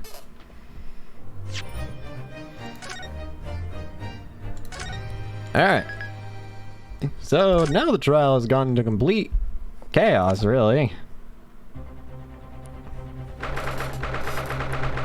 What? Quite the interesting first day in Great Britain, isn't it? What on earth just happened in there? Mr. Naruto, I've managed to find out what happened. Mrs. Sato. I was told that it was an advanced form of smoke grenade. It's a type of exploding device that releases smoke. A smoke grenade? It sounds like the sort of thing ninjas use. They're just making sure everything is safe now. I think the trial will be starting again before long. But who would have done something like that? The police managed to catch someone who was trying to flee the courtroom, apparently. Flee the courtroom? Why? Well, it's a young girl of around 15, I hear. A young girl? Then could it be the other passenger that Mr. McGilda was just talking about? I thought exactly. So he wasn't lying. Oh, what's become of Mr. McGilded, actually? There's so many things I need to ask him about, but he's not here. I think he was summoned to the prosecutor's antechamber to answer questions. Along with the young girl. Who is she, I wonder? And what was she even doing here at the trial? She was taking a huge risk, and for what possible benefit to herself? There's another matter that's troubling me. What's that? The 20 pence. Huh? Oh, According to the coachman, Mr. Beppo, he took 4 passengers that night at a fare of 5 pence each. That comes to a total of 20 pence exactly. But now it seems there were in fact 5 passengers, so could Beppo have actually been not overcharging? Which means the figures don't seem to add up again. He's right. That is strange.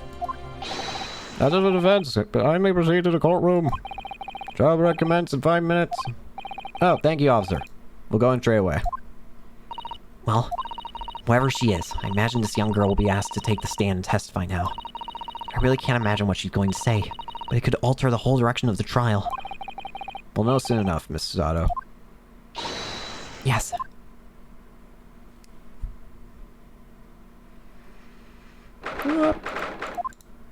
Oh, the chaos is sort of... Oh, hi there. He's still got a knife. Hi there. There's the young girl next to Mr. McGilded. Look. She must have been the one who caused the disturbance before. Well, after that rather eventful recess, the court will now resume the trial of Mr. Magnus McGilded. Now then, Lord Van Zeeks. My lord... I believe you have established the cause of the smoke which veiled proceedings earlier. It seems to have been an advanced form of smoke grenade. of the sort typically employed by the army. Good gracious, the army? What in the devil's name? It was an elaborate attempt by a young girl to cloak her escape from the public gallery, but she was caught and now occupies the stand. Your name, girl? Are you responsible for the smoke grenade which induced such pandemonium here in my courtroom? What is the meaning of this deplorable behavior? If I may, my lord. Yes, Mr. McGilded. I think perhaps I ought to explain here why it is that the wee lass was here in the first place and why she tried to bolt like that. It's all tied up with the events of that night, so it is. Very well, Mr. McGilded. Give your testimony. You will explain to the court exactly how this young woman was involved in the case. Just what did happen that night? It's not like a defense lawyer needs that information or anything. Aren't you telling me anything? The young girl. On the night in question, I took the back seat in the omnibus and promptly nodded off. Then, begorra, a loud thud and a wee scream woke me up from a fair start. There was a fellow collapsed on the floor at my feet, so I sat him up on the seat across from me. Then I turned to find out where that scream had come from, and bless my soul, what did I find? There was a child in there, all curled up on a ball, hiding her wee self away. I remain somewhat baffled, I confess, but from what I gather, on the night in question, this young girl was indeed riding in the omnibus, is that correct? It is exactly as the defense counsel said. This last was the first passenger, my lord.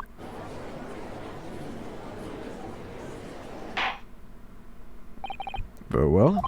The defense may now cross-examine the witnesses. Are you ready, counsel? Yes, my lord. Rather, no. I have no idea where to start. What are you quiet for? What? Alright, let's see it. On the night in question, I took the back seat and I got... And when you first got into the omnibus, were there any other passengers already on board? There were not. The cab was empty, and there was not one on the roof deck either. You were the first passenger, as it were, I see. Why, that's why I took the back seat sides I did. Just the most comfortable, so it is. Could you explain exactly what you mean by the back seat? By all means, this is how you already described it earlier. I'm talking about the seat opposite the one in which the poor gentleman was stabbed. Who was stabbed was sitting. Like I said, just the most comfortable and where I feel most at ease. And of course, I enjoy gazing through the skylight from time to time as well. Why are you... I don't like how Zeke's being quiet. Hold it! A loud thud, you say? And it screamed? Aye, that's right. How can I explain it? It was like the sound of someone falling to the ground. That sort of noise. So you think it was the sound of Mr. Mason falling to the floor, having been stabbed? Well, now, you'll remember I was asleep at the time, so I wouldn't like to say. And when the sound woke me up and I opened my eyes, there wasn't a soul to be seen in the carriage but the fella on the floor. Huh. You didn't see anyone. But at the same moment, you did hear a scream. Ah, from the seats above you on the roof deck, I presume. Not above me, no, my lord. It was from the inside the cabin. But I wasn't altogether thinking about the scream. No, I was too stunned by the desperate sight before my eyes. Oh, he's probably talking about inside the cabin. There's like a little there's like a little space inside, right? Wait, what? Hold.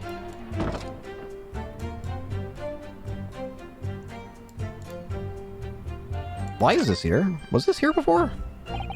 That's blood, isn't it? I don't think that was there before, was it? Something wrong? Oh, it's just... Oh, this blood stain is so obvious, that's all. And yet, Van Zeke's has made no mention of it. I suppose that does seem a little strange. Why do I have such a bad feeling about this? Something changed. Anything else? Skylight? It's quite a large skylight, isn't it? Quite large enough to afford good view. Good discretion. Can't be inside the cabin. How about in here? So he has a handle. Where's the stuff? This is a storage compartment, but there's nothing in here. It's totally empty. Something doesn't seem right here, but I can't put my finger on what it is. What about up top? Is there anything?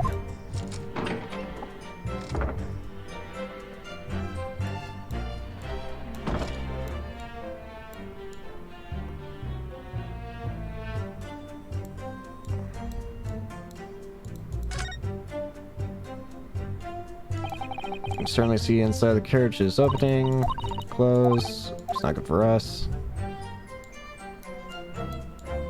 Why'd this change? It happened during the smoke grenade, that's for sure, but why? Hold it! You sat him up. The victim, you mean? That I did. On the seat across from me, as I said. I could plainly see the poor devil who was already gone.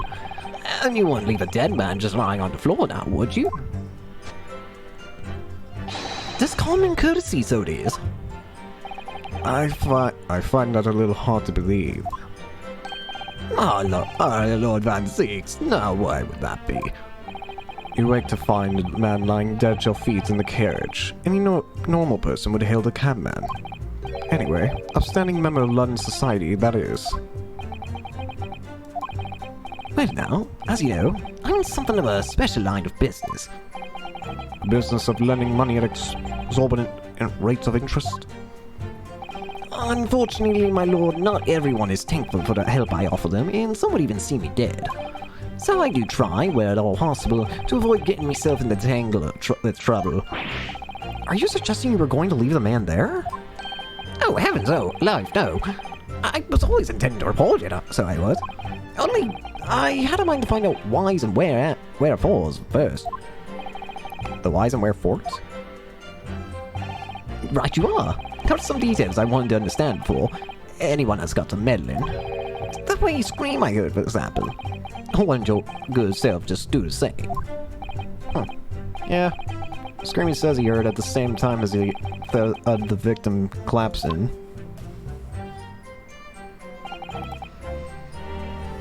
Hold it! I'm afraid I don't understand. I'm sure you told the court that there was no one else in the carriage except yourself and the victim. So I did, sir. So I did. As far as I could see, that is. What do you mean by that? Well now, there's a queer thing. The wee scream I heard as I woke up. It came from, if you'll excuse the vulgar expression, under me backside. Good gracious. Under your backside?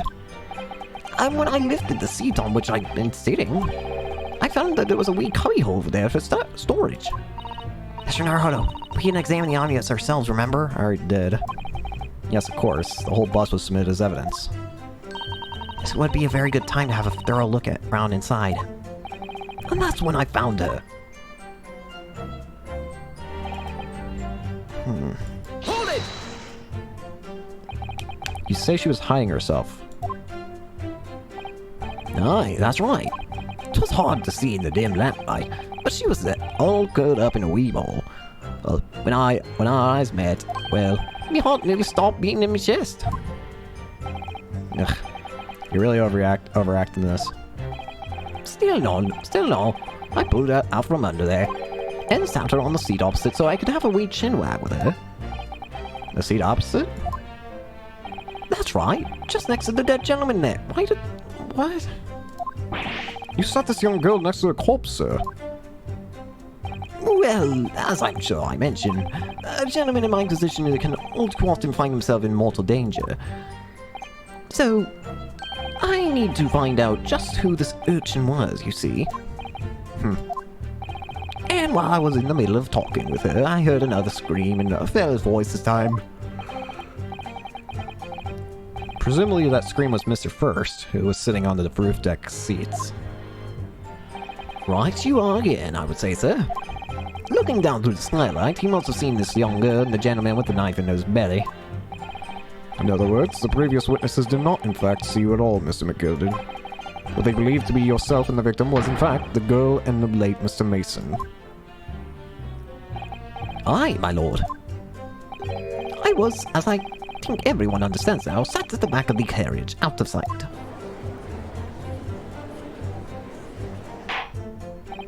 It is certainly plausible.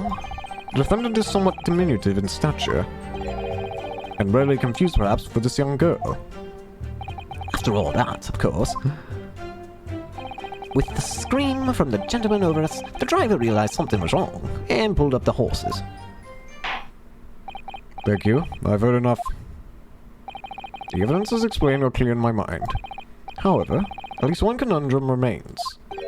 Who is the girl? Her name is Gina Lestrade, my lord. She's a chancer. Earned her crust among large crowds, relieving people of their purses. Oh, pickpocket. What's commonly called a pickpocket? Yeah, pickpocket. What? This girl here. A petty thief.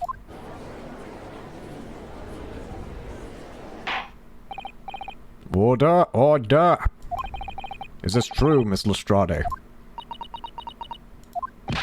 Miss Lestrade, you will answer the question. She's got a gun! How dare you! What is the meaning of this? What? The girl! She's gone! Open your eyes. As soon as oh, yeah. I'm over here. Good gracious. Good gracious, how? What was the point in that little sidestep? I know what you all are thinking. Grown-ups are all the same. This dirty little dipper, you say, slipped it up and got caught on the job. She got herself back to a corner, so she knifed the gent. Go on, that's what's in your heads, ain't it? No, not at all. This is a court of law. We're here to determine the truth, not cast... Stop shooting!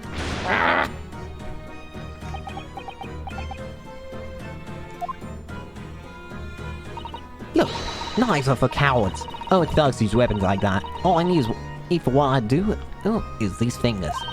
I'm a professional, right? Maybe not in your eyes, but I got pride in what I do. Let me guess. You don't count smoke guns among weapons for thugs? I got a gun. Oh, this? Yeah, this was in a bag I left the other day. Down where they keep the four-wheel drives. No, it's nice, ain't it? I like the pink best.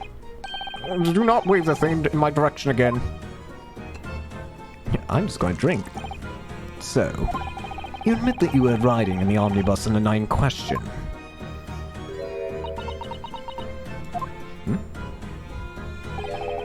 It's alright, lass.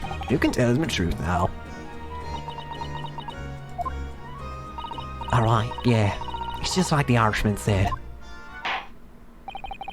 The court accepts this girl, Mr. Gino Estrada, as a valid and significant witness to the case. I, for some reason, thought he was going to say evidence, because I'm so used to seeing this court accepts and then something about evidence.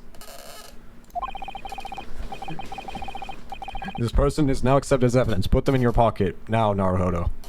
What? Accordingly, young lady, you will now hear your testimony, if you please. You will tell the court exactly what happened in the omnibus in the night in question. Alright, if I have to.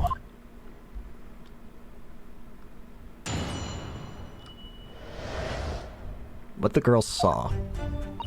So I snuck inside the carriage before they hooked up the horses, just like always. But it was a right old waste of time. I got nothing to show for me troubles that night. I'll tell you, you can't see a blind thing in that high place. It's pitching there. Then after a while, I hear this loud bang. It'll jump down my skin, I did. And the scream just came out. It's because of that the swell found me. He did help me get away, man. Yeah, he helped you. He let you go. I fail to understand why you would let the street urchin go, Mr. McGilded. Oh, 'tis simplicity itself, my lord. You see, she couldn't possibly have killed the other passenger. I knew that for a fact. How? As I'm sure I said before, sir.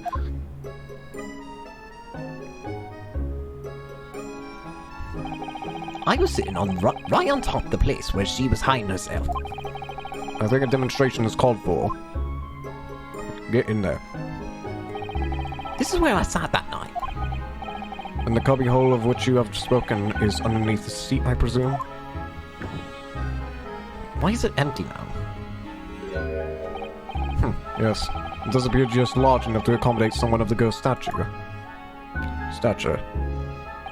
Aye, but of course, the wee lass was stuck in there. Because I parked myself on the seat for the direction. Ah. So, you see, that's why I lit the last bolt. I knew that if the police had found her there, they'd automatically assume she'd done it. But I couldn't live with myself if a young life was ruined when all the time I knew he was innocent. Even though you must have realized your action will result in your own innocence being called into question.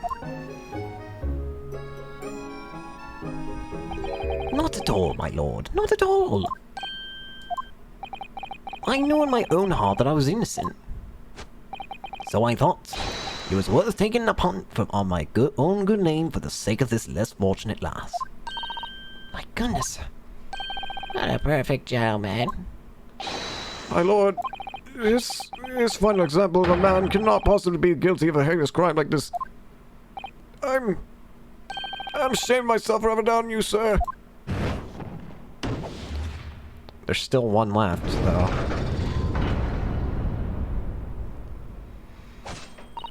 With calm, calculated reasoning, one arrives clearly at the truth every time. Well, never mind. There it is. Is that it? Saints alive. All 6 members of the jury consensual in their leaning to a verdict of not guilty? Mr. Naruhodo, well, it must mean Must mean what? that we're victorious. We've won. Are you sure? Objection! I shoot. If the sight of my iron-heeled Wellington offends, pray, do forgive the discourtesy. Leg. Why are you scared? This really is a consummate example of the one monumental flaw in British judicial practices. Where evidence and reasoning should be paramount, emotion rules the day. Emotion?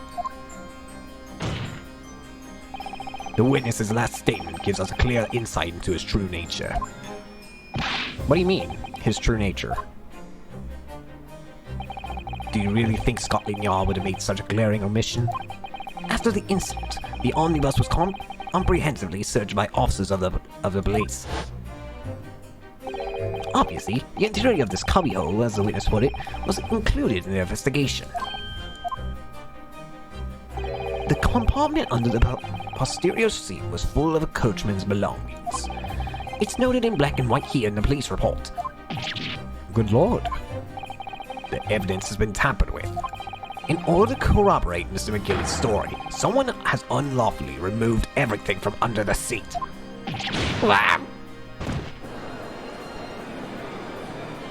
Though I can't say he's wrong. Order, order! How could such a devious contrivance possibly have been affected, counsel? Naturally, we must acknowledge the deficiencies of the constabulary in following this to have happened. However, I assure you, when the omnibus was wheeled into the courtroom this morning, the compartment under the seat was not empty. Well, my Nepalese friend? Me? When the carriage was submitted as evidence, doubtless you examined it in fine detail as any self-respecting practitioner of law. Pray, what did you find the condition of the underseat compartment to be? Oh, to be sure, young gentleman, and we'll be able to clear this up in a jiffy. Sorry? Go ahead. You tell the court now, fella. How this is all an elaborate excuse by the desperate lords and seeds? Well, counsel, do you have something to say on this matter? How am I supposed to answer? What can I say about the state of that little compartment under the seat in the omnibus? It wasn't empty. I really don't know if giving this answer is helping my cause as counsel for the defense, but as far as I remember at least. When I first examined the compartment, I'm fairly certain there were a number of articles inside it. Yes. Are you sure, counsel? Be wise. What are you saying now, you daft dog? I thought you were on my side here.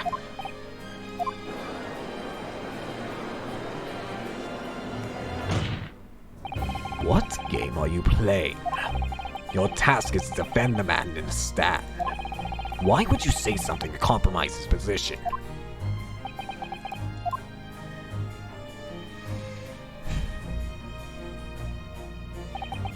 As an advocate for the defense in this trial, I confess I'm still not entirely sure where I stand. But it seems to me that I should state what facts I do know as clearly and honestly as possible. Interesting. Tis not altogether pleasing, fella. I'm simply telling the truth, Mr. McGilded. Well, don't forget that you're supposed to be representing my best interest there, lad.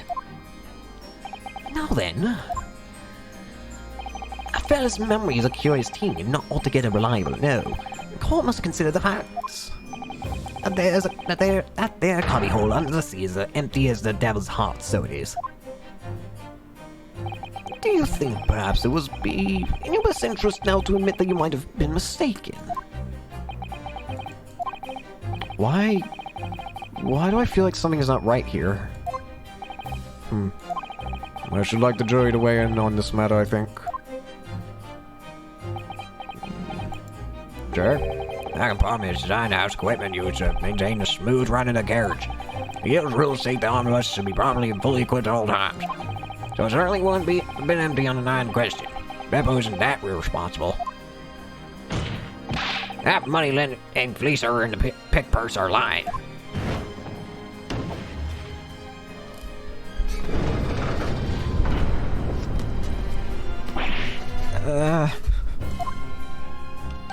I can't believe I was nearly taken in. The stinking rich are always stinkers, nothing but cowards, a lot of them. But, oh no. It's a trick? Of course it's a trick. What?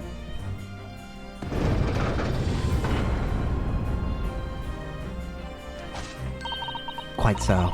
I must concur here. This is This is weird now. I don't even know. With calm, calculated reasoning, one arrives clearly at the truth of every time.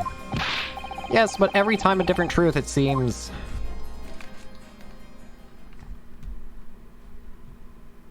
My lord, I humbly exhibit the scales of justice. Clearly, a verdict of not guilty at this time would be wholly inappropriate. Thank you, counsel. But before we proceed any further, there's the matter of the outstanding cross-examination. Counsel for defense, begin your questioning of the witness, please. Yes, my lord. What just happened? The whole balance of the trial just shifted almost beyond recognition. The Reaper of the Bailey is at work, it would seem.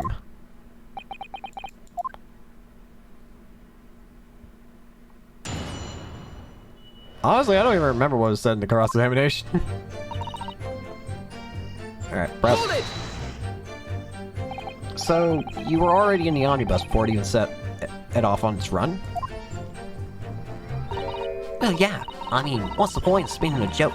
Hey, need to make a few bob, eh? That's a rum idea, isn't it? I suppose she means there's no point spending money to make money. That actually makes sense. Counsel, may I remind you that this girl's a petty thief? I kindly refrain from entertaining her tenants. Well, that does clear up that little mystery of the figures and all. 4 paying passengers at 5 pence apiece, making the 20 to which the cabman testified. And one little Grace, riding for free. The red conk of a driver always goes for some grub before his last run, see? So that's when I slip into the carriage to get myself in and under the seat. Now that's an easy ride. But your hiding place is a storage compartment, full of equipment for the coach, no?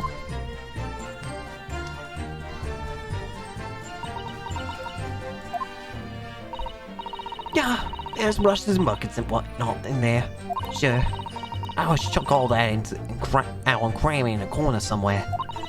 No one ever seems to bother much. And yet, according to the report fired by the police who arrived at the scene first, the compartment was full of such paraphernalia. Well, I don't know nothing about that. Like I said, I moved all the stuff out so I could hide under a seat. That's all I can tell you. It seems we've reached the end of that line of inquiry. Continue. It was a right old waste of time. I got nothing to show. Alright. Hold it! Hold it! A waste of time? Why is that? Well, most nights I'm on my own, owning the guard permit at least some of the time. I beg your pardon? Did you say guard permit? Oh yeah, well, that's what my kind call it. You say omnibus, I suppose. Point is, at any normal run, the carriage ain't got no one in it for a while. And that's when you can't come out of your hiding place and get away. That's it. Only that night. This code was set out on me seat from the start. And he didn't budge the whole way, did he? Not 1 inch. I was totally stuck. Do you mean to tell us that you were present in the carriage for the duration? You were under the seat the entire time while events unfolded in the enclosed cabin. Yeah. Right, mister. To be sure, I was as shocked as anyone. You don't expect to lift the cushion you've been sat on and find a child now, do you? So this Miss Lestrade couldn't possibly be the culprit then. I can't see a blind thing. Ah, wrong button. Hold it! So you couldn't see out into the cabin at all? Not John. Most days I push the cushion up with me head and look out the crack. Then I can have a butcher's at what I'm gonna fiddle. I thought you were a pickpocket, not a butcher. I mean, I can have a look. The seat I get under it ain't as plush as the other one, see? Most of the time, passengers playing themselves opposite. But for some reason, that night, this here Irishman spent the whole day, a whole journey right off me head. For that reason, you weren't able to push the cushion up to peek out, I see. Truth is, I ain't too happy in small dark places. Feels too much like being thrown into the clink. It's the only place I hide in them carriages, so it's Hobson's choice. Why doesn't she just stick to picking people's pockets in the open, then? I'd say there was some reason that she's not letting on, judging from her demeanor. So anyway, I was a bit scared, but I had to just stick it out under there. Nothing else for it.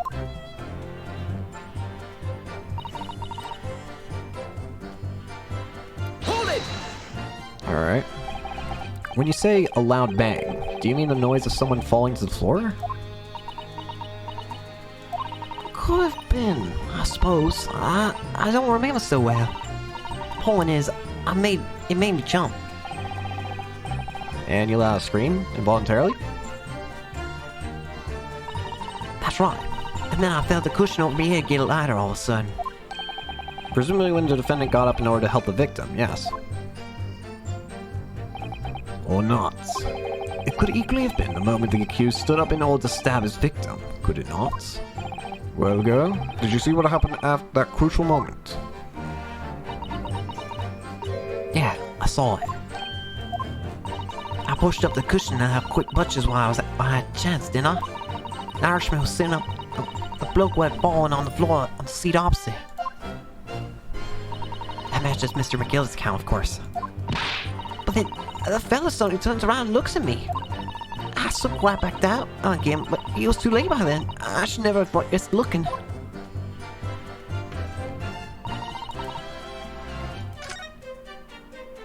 I hit the wrong button. Hey, if we just find conclusive evidence, we get blah blah blah, I think right. Something's bothering me, I can't put my finger on it. Excuse you? Game!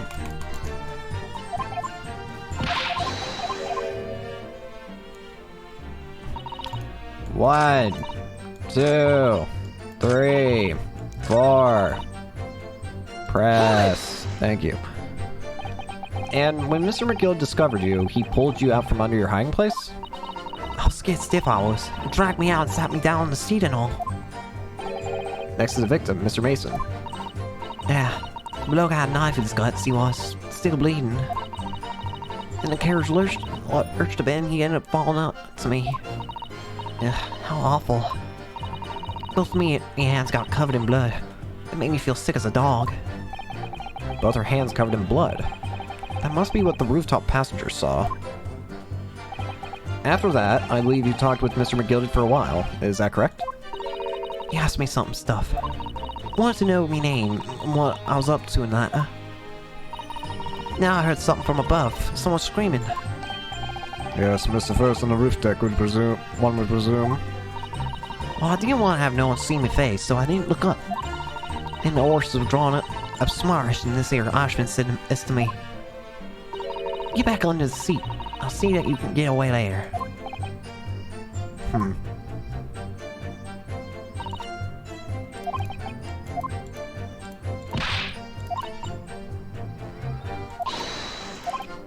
I think I have a snagging feeling.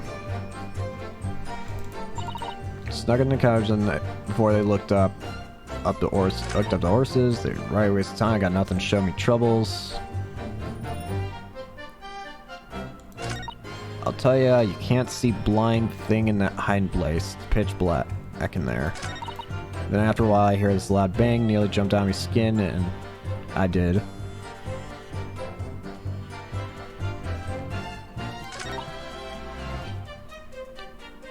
Huh?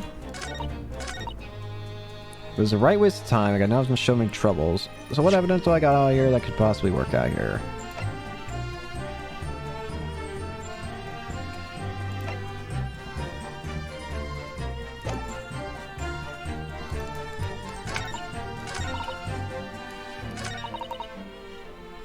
Stuck inside. Right waste of time. I got nothing to show for me troubles. Can't see a blind thing in that iron place. It's pitch in there. After a while, I heard this loud bang. Loud bang?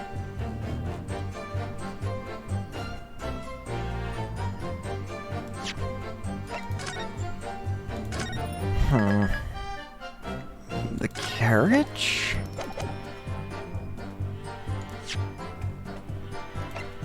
Objection! No. Your Honor, I'm very much in pain. Ignore me.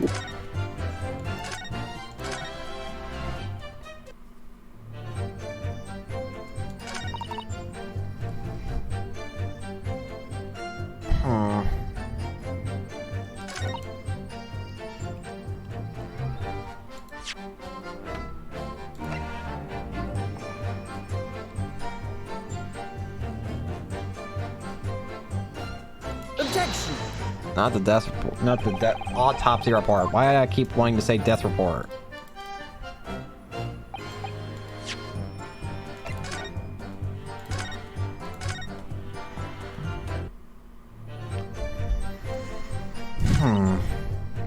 Can't see blind thing. Let me see the omnibus again. That's not the right thing. Let me see the omnibus again. Is there anything? The latch? I don't know. Carriages, see lamp, quite clear. Can I click on the latch? Maybe open it. It's good for us.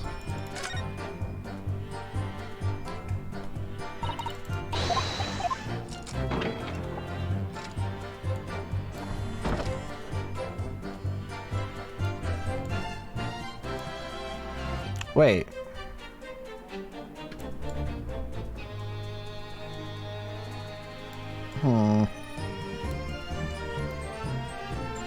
Wait, now everything doesn't make sense anymore.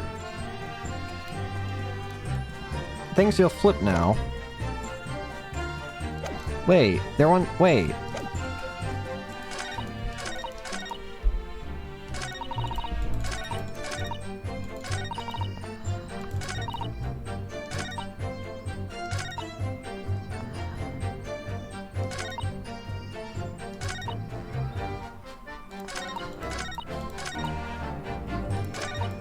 Ah, crap. One brief moment. Let me see this again. Still unsure if we can... Conclusiveness. Clinch. I think you're right, and I have this nagging feeling. Something's bothering me, but I can't quite put my finger on it. I'm being very oblivious here, aren't I?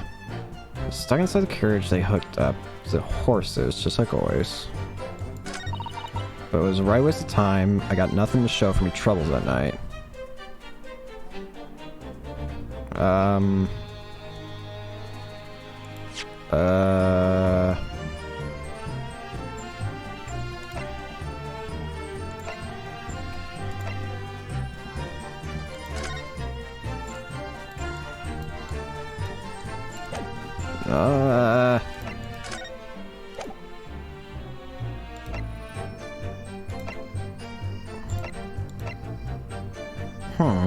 This is weird.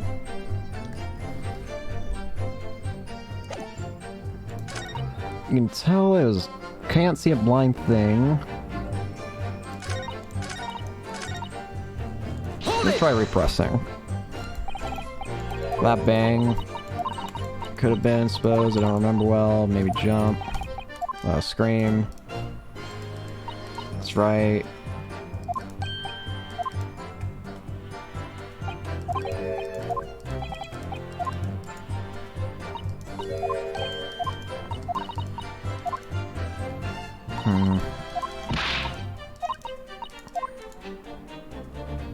Maybe I should try repressing a statement. Maybe that'll get me somewhere. I don't know.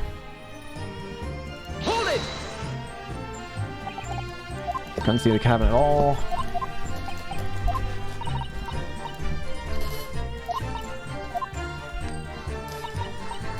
Freshman. Well, Oh. no. Oh, hey. Excuse me. Excuse me. Is something wrong, Mr. McGilding? Oh, I do apologize. Was there something the matter, Council? I'm just wondering if Miss Lestradi's last comment made something occur to you. Perhaps? You seem to be thinking something to yourself.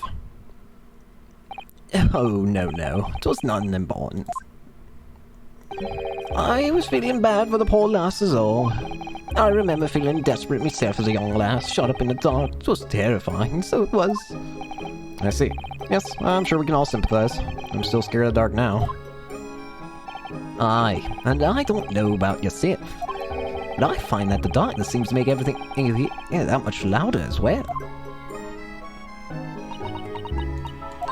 Yeah. I suppose it does, maybe. Miss Estrade?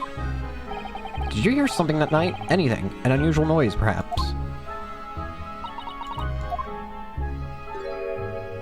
Nah, not really. All I could hear was the Irishman snoring. But John, there's no need to tell the whole world me before you bloody little scamp. What a pity. If only Miss Estrade has heard something, it might have given us a vital new clue. Yeah. What should we make of that last statement of hers? It's profoundly important. I'm going to say it's profoundly important because this is the only new thing I can chase. Let me hear you snore. My lord? I believe the statement just made by the witness is profoundly important. Profoundly important, but all she said was that she heard nothing. Yes, which is profoundly important. I'm almost sure of it. My hair is falling. I'm almost sure that I don't understand the inner workings of your Eastern Mind Council, nevertheless. Miss Gina Lestrade, you will just supplement your formal testimony by repeating that last statement, please. What? Supplement? What are you all about? Don't give me all your fancy talk. I know what you're trying to do. Won't work on me. That's right. Insult the judge. Always a good move. It happens in the future. Right, Phoenix? Oh, strained my ears to work out what was going on, but all I could hear was snoring. Hold it! This is interesting. So you were straining to hear what was happening the entire time, since the moment you hid yourself. Not exactly, no. Sorry? Well, there's no one in the cabin to start with. I could just push the cushion up and have a butcher's to see what we want. But then, when I saw the swell yawn, I got me head down so he didn't notice me. And Mr. McGill sounds the sea under which you were hiding, correct? Yeah, what did you happen to leave it? Eh? What a mug. Then all I could do was listen. I was waiting to jump out there as soon as I heard him and leave it, see? Wait, but would he? Not likely. Even though we stopped in there, I never heard the door open. So I just had to stay put and listen and drive at his pig's market. It's not like an old dog he was. Are there any conclusions I can draw from it? I feel like something's weird from this. As to what exactly, I don't know, but I'm gonna figure this out as we go. Miss Lestrade, what you've just told the court is clearly at odds with the facts. Huh? At odds? Are you sure, man? Absolutely. It seems my learned Lebanese friend is not as dull-witted as I feared. Van Zeeks realized it too.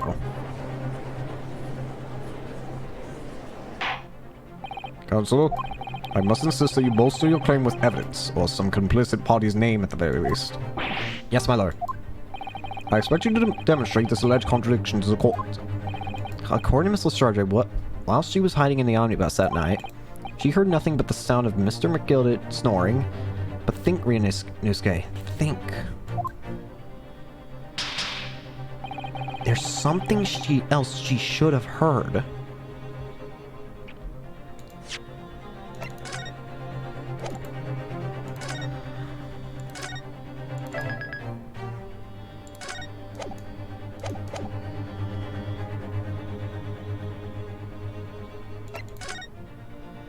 Wouldn't she have heard the scream of the other dude? Allow me to elaborate. On the particular sound that Miss Lestrade could not have failed to hear on the night in question. Is it him? Take that! Because he screamed. It would seem phantoms are at work again, this time in my Nipmanese friend's ears. I concur. No sound is apparent to me at all. Oh. Allow me to introduce you a sound. Never. You'll not make me listen. My ears... Well, there's another person that I can show, potentially. Wouldn't you have heard the person who's getting stabbed? Take that! Thrice-fied Mason. Yes, my lord. The sound that Miss Lestrade could not have failed to hear is that of the victim, Mr. Mason, boarding the omnibus. Order! Explain your reasoning, counsel. Miss Lestrade, allow me to confirm something. You claimed earlier that you were the first person on board the omnibus, is that correct? Yeah, of course I was. I got on most of the drivers in the pub, didn't I? And the next person to board the omnibus was Mr. McGillen. No, it was. Not so in the cabin when I climbed aboard. At least, not in plain sight. So you were, to all intents and purposes, alone in the enclosed cabin of the omnibus at that time. Did I not just say as much? I wasn't traveling with anyone else, If that's what you mean. Yeah, I saw him get on, remember? Through a crack under the seat cushion. He was on his own for sure. And, from what we've heard, the carriage made a number of stops after that on its onward journey. During which time, did you not hear the door opening or closing at all? Nah, I never heard it. That's exactly what I was listening for, wasn't I? Waiting for the swell to leave. In which case, when and how did the victim end up in the carriage? Ah, We know that the victim collapsed inside the enclosed cabin of the omnibus. Therefore, Miss Lestrade's statement about what she did, or what did not hear, is at odds with the facts. yes. This petty thief's statement is clearly flawed. Lord Van Zeeks? Yes, he knew. He knew all too well that there was an inconsistency in Miss Lestrade's statement. It would seem the words of thanks are in order for my learned friend. What are you talking about? You have demonstrated matters impeccably. This witness and her colorful statements are entirely unreliable. Her words are convenient untruths, nothing more. Is that alright? How could that victim possibly not have boarded the omnibus? That makes no sense whatsoever. This girl's a pickpocket. Why are you getting ready? Oh. You didn't even say anything.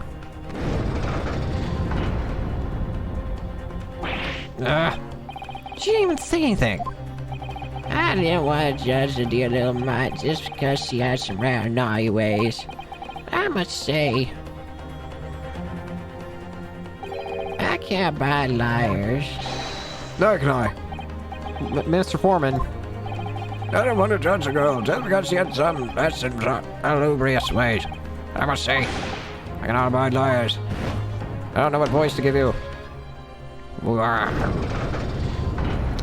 We're gonna be going through summation again, aren't we? Mr. Naruhodo, it's 5 jury members leaning towards guilty.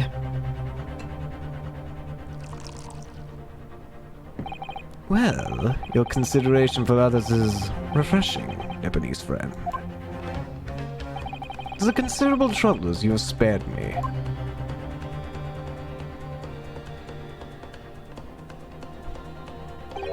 Yes, very refreshing.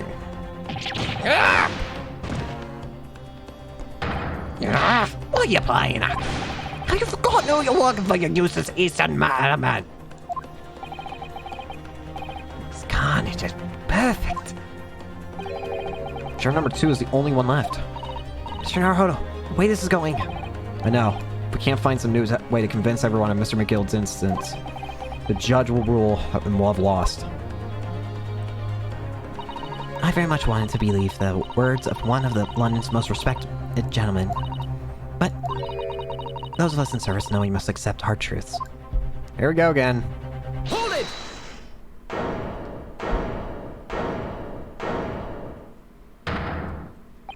Yes, the witness's last statement seems to have revealed a critical inconsistency in her story. However, if we consider the possibility that her statement is in fact the truth, it may shed entirely new light on this whole case. What are you saying? Counsel? I'm sorry? Sir, whatever do you mean? Counsel, I will not tolerate you attempting to prorogue my adjudication. Explain yourself at once. When the accused boarded the omnibus on the night in question, the victim was nowhere to be seen. Subsequently, the carriage door was not heard opening a single time, testified by the witness instead. And yet the victim's body was found inside the carriage. Oh, I see. If this petty thief's words are to be believed, how do you explain the victim's miraculous appearance inside the cabin of the omnibus?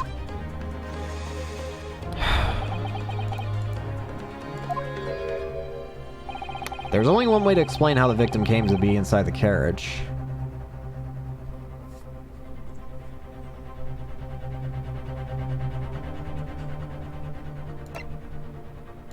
There has to be another entrance, right?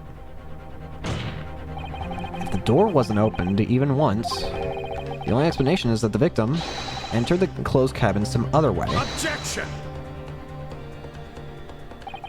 I wondered at what new fantasy you would come up with in your blind panic. But behold, the omnibus is here for us all to see. Only one side of the enclosed cabin is furnished with a door. The other has only windows. Fixed windows, which cannot possibly be opened. In short, there's no entrance to the cabin other than a door. Objection! But there could be. There's one possibility you haven't considered. Oh, really? Yes, one other way inside that isn't the door. Another opening, the use of which allowed the victim to appear inside the enclosed cabin.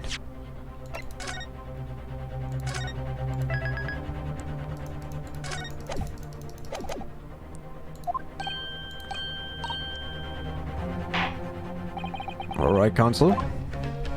The defense will identify the location for the court. Here's the omnibus of which the incident occurred. Where on earth is the entrance by which you propose the victim enter the cabin? It'd be this, right? Take that! The answer is obvious. It can only have been the skylight. I say, the skylight! Objection! Your ludicrous proposals almost has me at lost for words. However, Objection! the skylight might very well be large enough for someone to pass through. Objection! So you claim. But there's even a shred of evidence to support your addle-brain theory. Is now the time I can check that hook? Let me look at the latch. You can correctly see...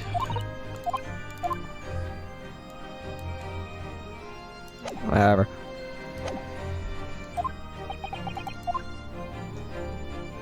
Both Mr. McGilden and Miss Lestrade said the same in their testimonies. They each claimed to have heard a loud thud, such as the noise made by someone falling to the floor. Yes, which has already been explained, as the sound of the victim falling from his seat having been assaulted with a dagger. Yes, it has, but would a man slipping from the seat onto the floor really have made such a loud noise as the witness describes? A noise loud enough to cause Mrs. Stride to let out an involuntary crying effect? Goodness gracious! Perhaps, in fact, that was the moment the victim made his entrance into the cabin. No, let me rephrase that. The victim didn't enter the cabin as such. He fell into it. Objection! You're now suggesting that the victim fell from the skylight into the cabin. That's simply impossible. How can you be so sure? Because if the victim had fallen inside through the skylight, as you say, the passengers on the roof deck would have seen it happen. And yet, not one person made mention of such events in their testimony. Well, yeah, that's true, but...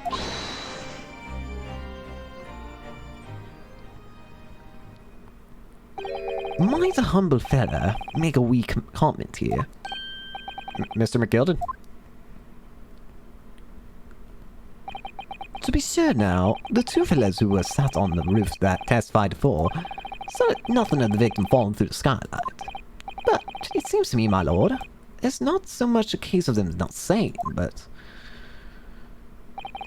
my. It's a case of them being unable to say. What? I think perhaps the two fellas do be having something of a compelling reason not to mention what happened. Would you not agree, fine ladies and gentlemen of the jury? Oh my goodness, surely not. Those two chops in the roof. You mean the ones who stuck that knife in the man were... How fast you typing? Oh, hi there.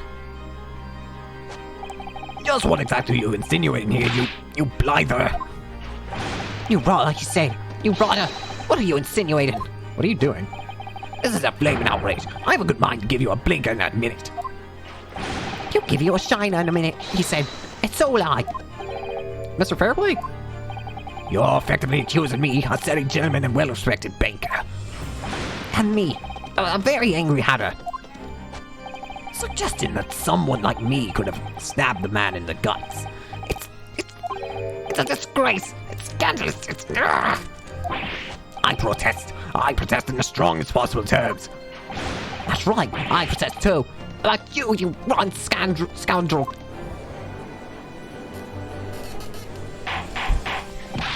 Order! Order! Order! This is now not the time, witnesses. I will not permit this wanton invasion of the stand. Return to the anteroom at once. But this is beyond reason, my lord. It's outrageous. It's very hurtful, you know. My lord, if I may comment.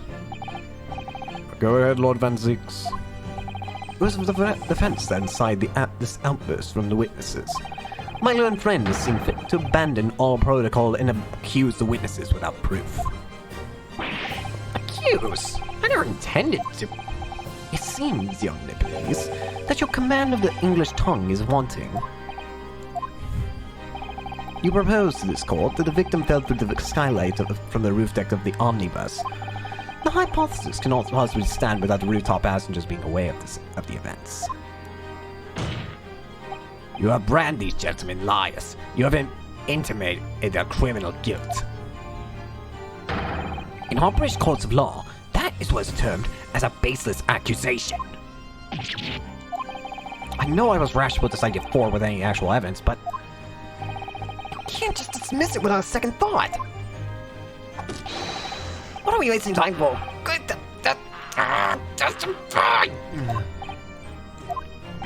I thought there was something fishy about that hat from the moment I laid eyes on it, fellow. We have to see this matter through now, one way or another. If there's filth and rubbish in our midst, we must dispose of it at once. What is happening? What's happening, Mr. Naruhodo? The spectators in the public gallery are in a complete frenzy. Mr. Fairplay and Mr. First. My lord. You will take the stand again and make another formal testimony. In reference to the indictment brought by the defense. Yes, my lord. I didn't come here for this. There's no time to think this through. All I can do is keep pushing forward.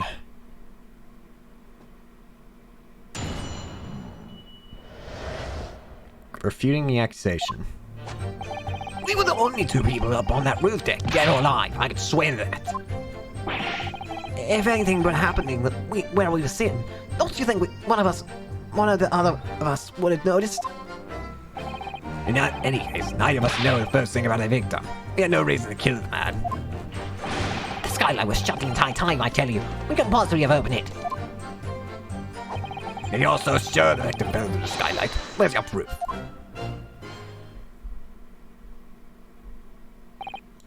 I must say, listening to this testimony is somewhat hard to imagine. How either witness could have performed any malevolent act on this open rooftop deck without the other noticing forthwith. That's right, you see. We're innocent, I tell you. Although logically, of course, their argument falls down if the two of them were in collusion with one another. What? According to the investigations of Scotland Yard, the two witnesses share no common dealings. Well, I don't trust coppers any more than I trust the stinking rich. Something doesn't feel right here. The trial's going in our favor, really. So why do I feel so uneasy? Counsel for the defense, over to you. Your cross-examination, please. Oh, yes, my lord. What? Refuting the accusation.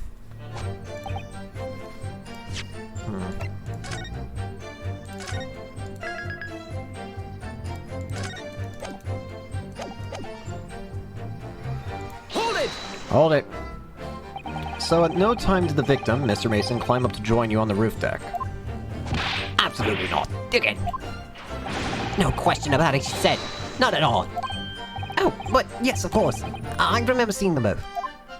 I saw the victim inside the enclosed cabin talking with this man here. Is this true, Mr. McGilded?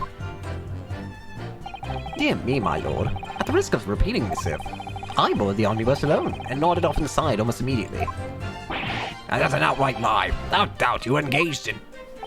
Let me stop you there, fella, and ask, do you have any evidence at all? At all? Ugh. It's all about evidence in the courtrooms these days, so it is. You do well to remember that. I saw you! I saw you with my own eyes! This is going so well. This turned into court chaos. Hold it! Well, it was on the final run of the omnibus, past 10 o'clock in the evening. It would certainly have been quite dark, perhaps too dark to see clearly? Is this some kind of lark? He said some kind of joke, he said. Is that what this is? Or perhaps one or the other of you fell asleep briefly? Are you fair dinkum, sir? Are you serious, sir? That's what he said. It's impossible, I tell you. I'd give you the keys to the vault if you could fall asleep in that bitter cold. And if you did manage it, your eyelids would freeze shut and you'd never open them again. That's extreme. It was extreme, I hear you. Then we had to put up with it because this man locked the door. Any true gem would have knocked and let me in when I knocked. I'm very sorry about that, young fella. But you see, I was away with the fairies and I didn't hear you at all. That's a lie. I saw you through the glass. You were talking to someone. No, 'twas a code night, it was. People do be seeing things that aren't real in the code. It's hardly surprising. Seeing things. I believe we have reached an impasse here on this particular point. You. Don't take it personally now, lad. If I'm a suspect in this case, it's only fair that you and the other fiend are too. Open and free competition is what capitalist society is all about. This isn't a competition I should like to be involved in, really.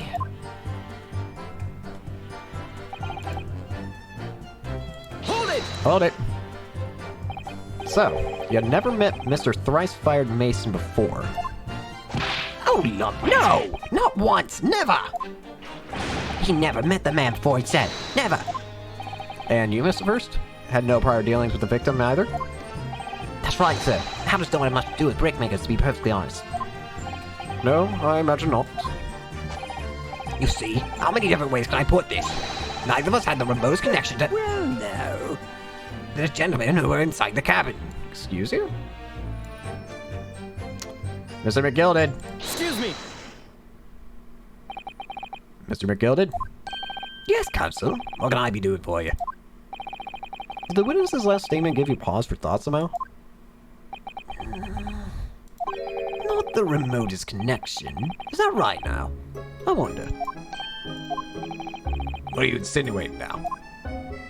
Ah, Mr. Fairley, it's been far too long, as we ask. Eh? If I'm not very much mistaken, I believe it's fast approaching, is it not? Your repayment date. I beg your pardon. You borrowed 20 guineas from me, sir. had an unconscionable right of interest. You tricked me. It's extortion. Well, now, is that a touch of begrudgery, is it? Sort of begrudgery that might motivate a villain to pass his crimes off on another.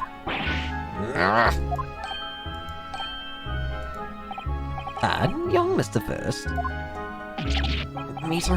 What do you want with me, sir? You don't be making hats for a living, do you not? Not that top hat's lying about on your head. Is that one of your own creations, is it? Oh, well, I'm just a apprentice, you understand? I'm learning to fit. I'm the perfect fit for whatever fine gent walks through the door. The perfect fit, is it? Well, it's a very distinctive design, so it is. Oh. Yeah, I didn't even think about that. Very distinctive indeed. Many customers like it, I tell you. They like a distinctive judge. Customers? Such as thrice-fired Mason. There was a photographic print of the victim submitted as evidence before, my lord. Oh, this you mean. I can't help thinking the poor fellow's hat looks distinctly familiar, wouldn't you say? Oh! That's one of my hats. Aye, that is. It would seem the brickmaker was a customer of yours. A sort of customer, I'd wager, you could have had a wee quarrel with over the distinctiveness of the goods. Oh, no, sir. Absolutely not, sir. Well, there's really nothing more to add. It wouldn't be right to say that the two of you fellas here haven't the remotest connection to the victim, you see. I rest my case. You little weasel. He's better at this than I am. Gosh, Mr. McGill has certainly been thorough in his research, hasn't he? Please, don't let me be interrupted. Don't let me little interruption hold up proceedings.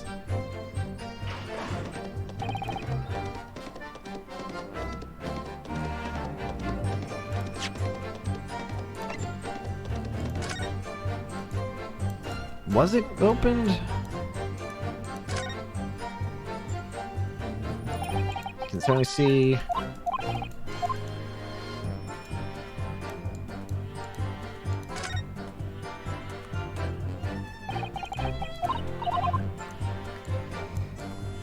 Maybe from down here?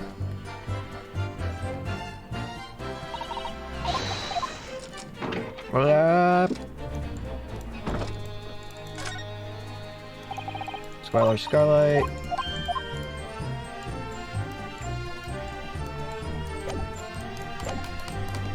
Ay. Why are you still galloping? Hold it! Hold it! Stop moving. Are you quite certain about that? That the skylight was shut the entire time? I'm going to lose my block with you in a minute. He's going to lose his rat with you in a minute. That's what he said. Take a look for yourself. Go on. You see, it's shut fast now, just like it was on the night. So it is, of course. A fella the size of Mr. Mason could likely break it right through it, steel and all. What? Just looking at the size of the thing, you understand? Now you hold on there a minute, sir. The size of that thing means nothing. Not own. Let's consider the bigger picture here, shall we? Let's stop biting our cane, shall we? I was riding on the omnibus on another occasion when, well, I broke wind, loudly.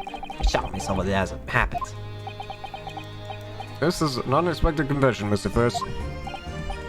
I just mean to say, well, the point is, I tried to open the skylight, you see. But, just my luck, I couldn't make it budge. The stench was terrible. Everyone's looking daggers at me, sir. I went as red as a rogue did. Are you expecting me to sentence you? No, sir. The point is, skylight can't be opened. I tried and tried when I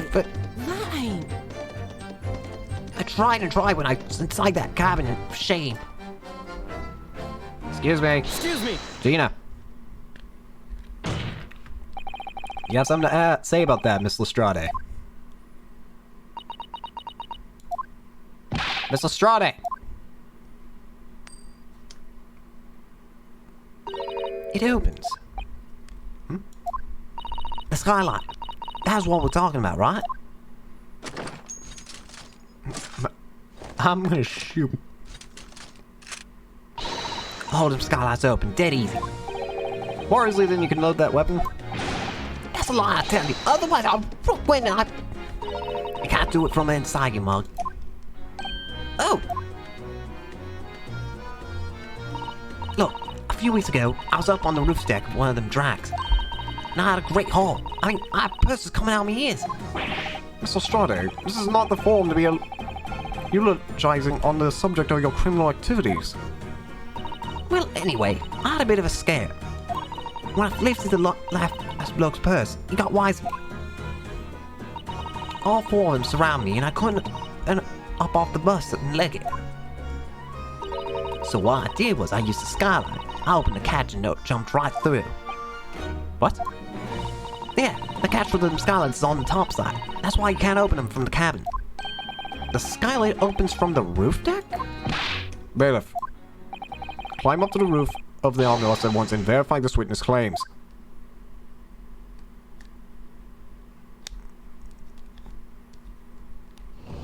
Bingo!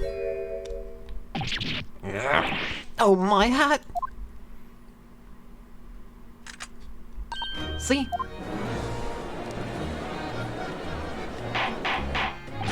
Order, order, order! So, it would appear that the street girl statement is quite true. I don't believe it. The skylight opens. And from the roof deck. Mr. Naruhodo. This could be the clue we're looking for. Well, counsel for defense, please continue your cross-examination. Yes, my lord. The skylight opens. Perhaps I investigate it. Okay. Now I can look at it.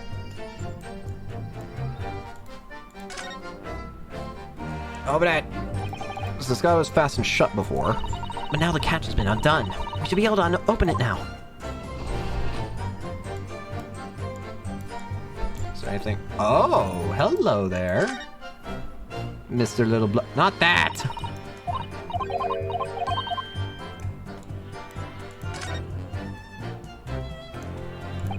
You can see inside this carriage through this opening, that's for sure. Yes, and there's a lamp in the enclosed cabin. So I'm sure the witnesses would have been able to see quite clearly. That's not good for us. Do I have to go inside to see this?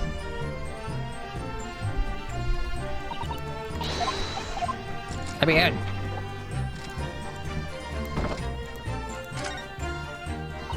Yes, I hope it's very wide, doesn't it? Wide enough to kick someone like you through, certainly, Mr. Naruhodo. Why someone like me? What is it? Look, just here, look at this. That's, without question, it's blood. Why would there be blood stain there? Surely, it can't be unrelated to the case, can it? There's a blood stain visible on the frame of the skylight when it's open. Here we go. That's gonna be what I need.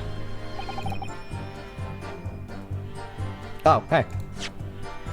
Hi there.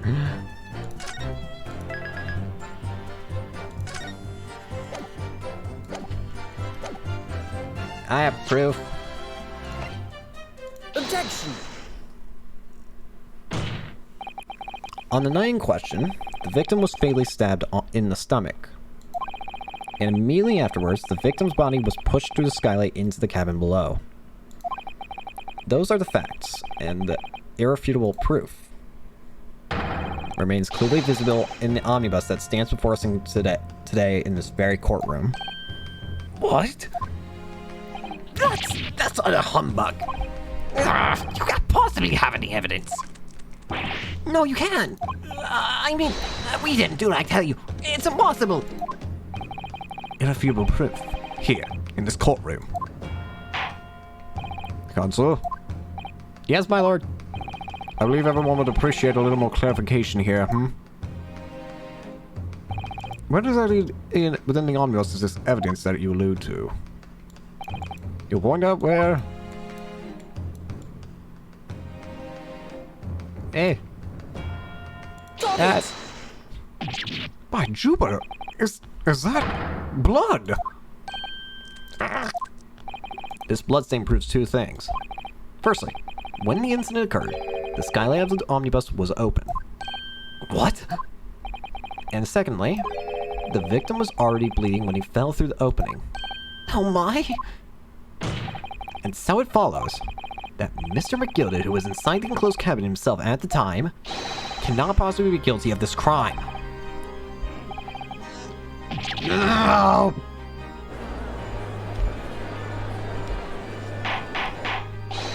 Order! Order! Order! Hold it! But But the blood could have been sprayed up there when the fellow was stabbed in the cabin. And only found its way onto one particular spot on the skylight, sure, and that would have been very convenient. And let's keep in mind that the skylight catch can only be unfastened from the roof deck. I myself wouldn't have been able to open it now, would I? But, there's no way to know for certain, is there? If the gent really fell through the skylight, I mean. Why don't you have a good look at the floor of the cabin between the two seats, Mr. First? It's all to blame, if you see. This aftermath shows the poor fellow dropped from the fair height, right there, so it is. What? No! But it can't be. It's all lies! Hold it! My fellow jury members, I think we can all agree that this is clear proof that an offender's innocent, can't we? I believe we can, yes, sir. It's clear to me now where the filthy rubbish can be found in this courtroom. So, they thought they could pull the wool over my eyes, did they?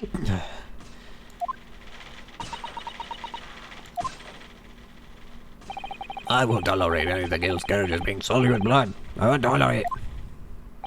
Oh, I always knew that nice gentleman who gave us the delightful park couldn't have done such a thing. Well, three then. Everyone. 1, 2, 3. Objection!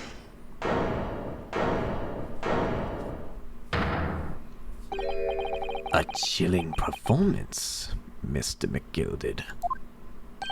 Oh, and what would you be referring to now, Lord Van Zix? A bloodstain on the frame of the skylight. Such evidence is null and void. What? Why? For one extremely simple reason. That smear of blood never existed. Objection! Wait, what are you talking about? It's there for all to see. It's clearly bloody. Objection! I personally attended Scotland Yard's investigation of the omnibus. The officers involved went over the carriage with a fine-tooth comb. So I can state with absolute surety that no such smear of blood existed in the carriage. At least, not until this trial began. But are you suggesting, Lord Van Zix, that the stain of blood was Fabricated, my lord. Yes, and while this course has been in session. What?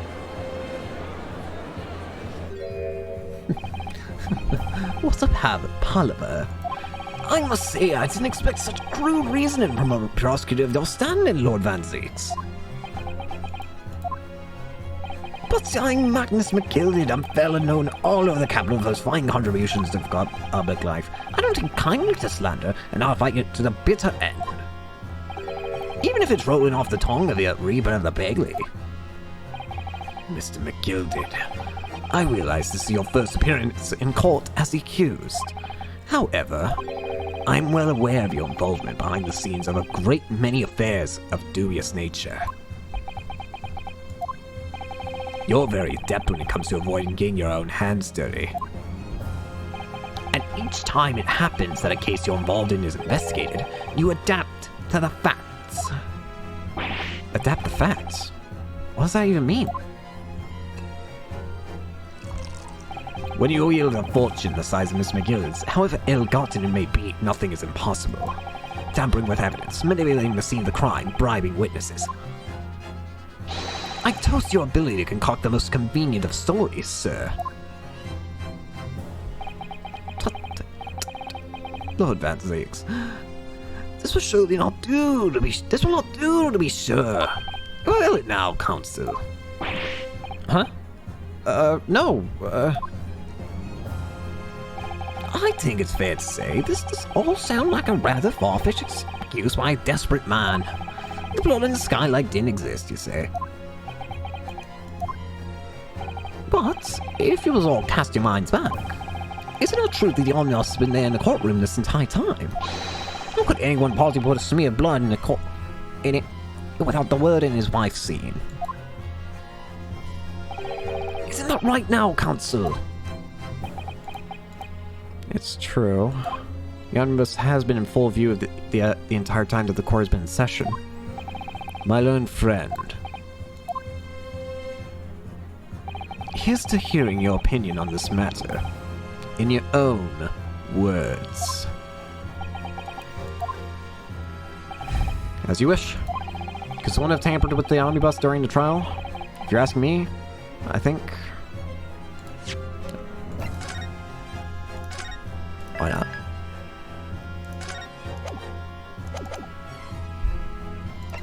It could have been possible. And, as a defense lawyer, it's my job to advocate for the defendant as best I can. But still, I feel as though there's something even more important at stake here. There's no evidence to suggest the defendant did it as my learned friend suggests. However, in terms of having the opportunity to carry out the alleged tampering, there is one possibility. Oh? Good gracious. Explain yourself, Counsel.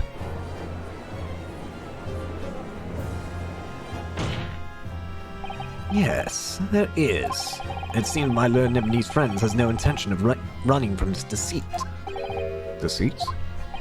I'm sure everyone still remembers clearly the recess that we were forced to take as a result of the smoke grenade fired by the witness currently in the stand, Miss Gina Lestrade.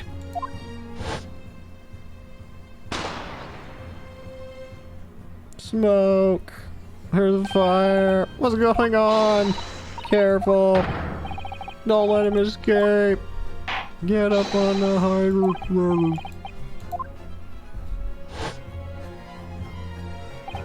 The courtroom was filled with smoke, and everyone was thrown into confusion. All of us were made to leave this chamber.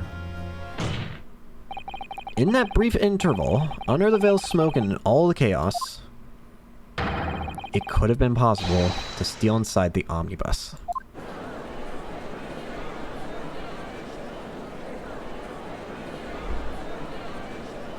And... Are you wise? What are you trying to pull, you rotten, feckless gouger? Feckless gouger? You're supposed to be defending me. This is a wicked plot. There's a plot to undermine me, so it is. Objection! Whatever do you think this is, it changes nothing. The facts are the same.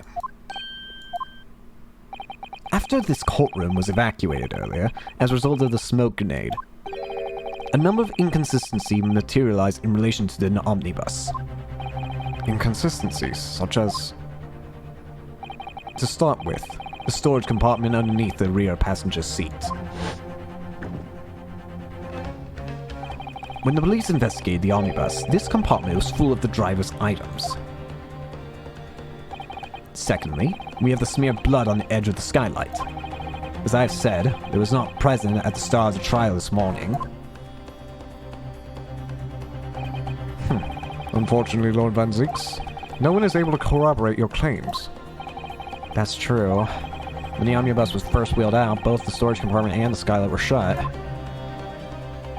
Accordingly, I'm afraid to say we cannot establish with us any certainty if this evidence is the result of tampering or not. Indeed, my lord. No doubt that there is not a single person who saw fit to verify such things. What do you think? Sorry? About the omnibus. Is there anything unusual about the omnibus?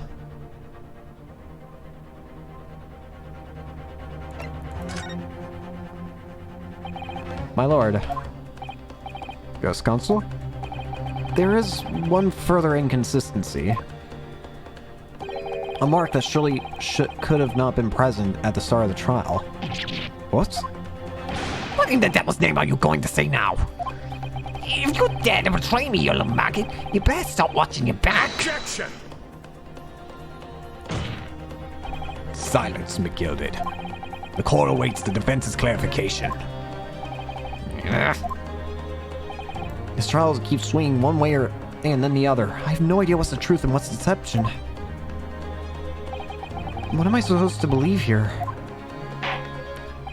I shall have to ask you to elaborate, Counsel. Where exactly is the alleged mark they claim appeared at some point during the trial? It's the one on the floor. Got it! If we consider the victim fell through the skylight onto the floor of the cabin, you would certainly expect to find signs of blood where he landed. But as far as I recall, this bloodstain on the cabin floor was not there when the omnibus was first brought into the courtroom. Good lord.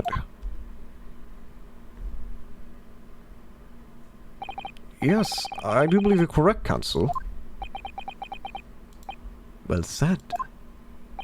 Although, as advocate for the defense, one might say that is a very careless slip of the tongue.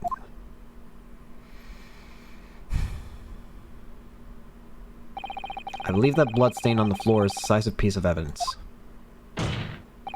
But if the question is whether that evidence is genuine or whether it was unlawfully fabricated by someone, I feel compelled to admit that there's at least a possibility that the evidence is fake.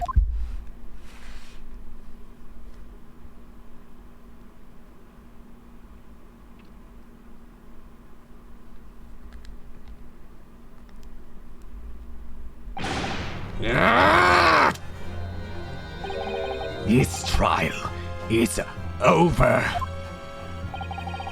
Mr. McGilded? I've done everything I possibly can to cooperate with the court, but it's all over now. But you're the defendant. It's over, I tell you. Memory, recollection, what people think they saw. It's all nonsense.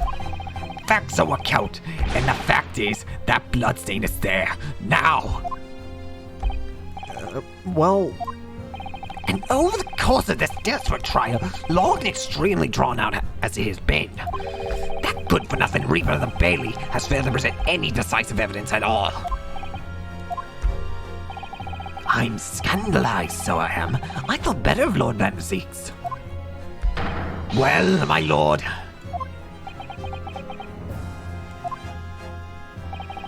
I must concur with the defendants. Uniform recollections of an individual cannot stand as evidence.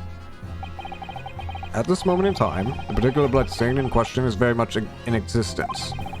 In the absence of any credible method by which to prove its alleged previous non-existence, I regret to say that it would be improper for this trial to continue. your lordship can't be serious. Lord Van Zeeks, what is your position? The prosecution, my lord, has no further witnesses or evidence to present. Very well. In that case, I believe we have explored every possible avenue in this matter. I shall proceed to my adjudication. As a formality, I am of course obliged to confirm with the defense first. What formality? As things stand at the moment, it would seem that Mr. McGilded will be found not guilty. Yeah. Which would mean we've won. Is that really the right outcome here? Is it really alright for the trial to come to an end now with all these unexplained inconsistencies? Counsel for the defense, your closing statement, please.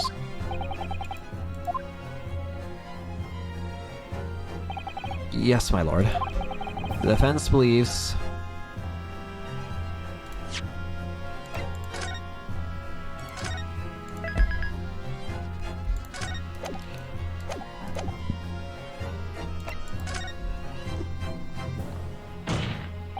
I'm here in this courtroom today to advocate for the defense of my client, Mr. McGilded.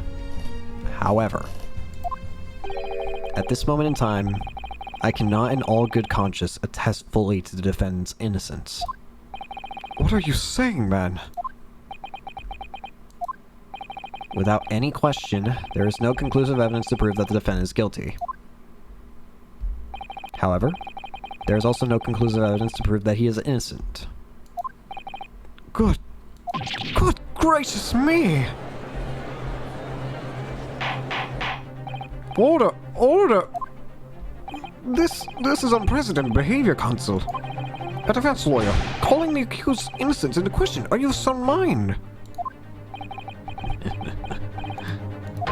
I can't laugh.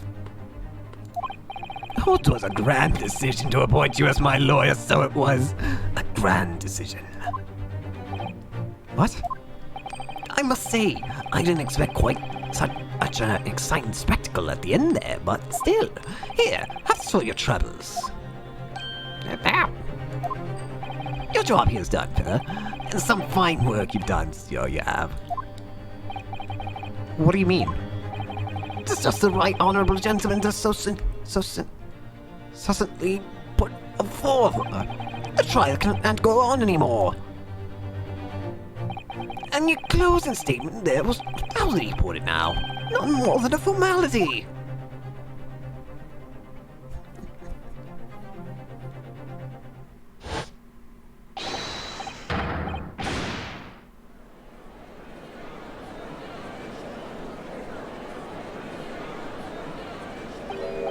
I really don't know what to make of all this. Was the evidence we've seen genuine or was it fake? Yes, Lordship would be feeling any outside rubbish would be disposed of, as I said. A stinking grease are always gonna get something you. My words! I feel terribly ashamed. I ever had that lovely man who gave me us a lovely park. Now that proceedings have unfolded in this way, I'm compelled to declare a premature end to this trial. Furthermore, the court must accept the defendant's plea.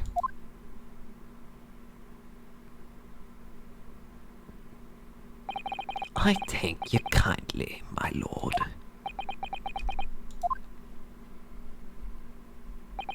I hereby pronounce the verdict of this court. But we still haven't determined if the bloodstains in the omnibus is genuine or not. We don't know if these witnesses are telling the truth or a pack of lies. We have no idea about the truth. Lord Van Zeeks, My lord. the case made by the prosecution was flawed, plain and simple. If indeed the omnibus presented as evidence was tampered with, the prosecution is at fault for allowing such disgraceful perversion of justice to take place. My sincerest apologies, my lord. But wait! When we were evacuated from the courtroom, Lord Van Zeeks ordered the evidence to be secured. I'm afraid the prosecution cannot shun responsibility in this matter. That's so unfair. The culpability of the defendant has not at the present time been established by this court. Consequently, the jury will not be required to proffer a judgment. Ah. Well, Lord Van Zeeks, it's been a pleasure, so it has. And as for you, my dear Pillar, I couldn't have asked for a better defense. Do you really tell me it's all been a grand waste of time? Just law of the land, my good man. If you'd like to pursue this matter further, you can always go ahead and try to change the law. Magnus McGilded. Good grief, you have more to say to me, have you? Just one thing. A warning. This is far from over. Well, something to look forward to then.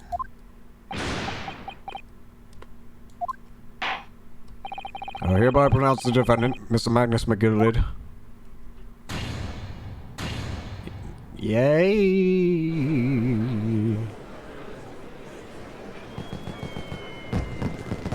Thanks for the fireworks. Don't know if it's necessary here, though. Or rather, I don't think we should have them here, though.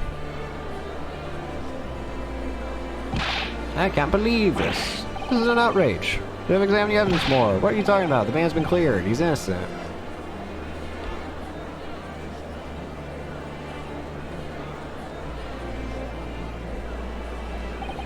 With the courtroom in pandemonium for the second time that day, the judge delivered his verdict. And my first ever trial in Great Britain came to an abrupt end, with the defendant being found not guilty, ostensibly a victory for us. But a good victory? Not a clue. Admittedly, I don't feel like it. 18th of February, 5:14. And chamber. That certainly was a long trial. Yes, it was. Your first trial on foreign soil, and your first victory, is a wonderful performance. My heartfelt congratulations. Thank you. We would have failed earlier if it weren't for you because of the whole summation examination. And thanks, and to you too, Mr. Sayo. Thank you for your assistance. I suppose we should be happy. The trouble is, we're still completely in the dark about what actually happened. Well, we didn't have enough time. But isn't it wrong? I mean, who was actually responsible for Mr. Mason's death? We don't even know that. The sole aim of a defense is to obtain a verdict that exonerates the defendant. You carried that out your duty to perfection. Aye, that you did. I assume that's... Yep. Mr. McGilded. Ah, and that girl's with him too. Well, it seems the stories are true. Oh? What stories? About 6 enormous fireworks they do be letting off when there's a verdict not guilty. I'm sure you must be seeing them now. Spectacular, wouldn't you say? Yeah, definitely. I heard it was a sight to behold, and to be sure it was. And you to thank, I suppose, for having an opportunity to see it. Oh, I don't know about that. I'm not sure I really did anything. I don't know what you're saying, fella.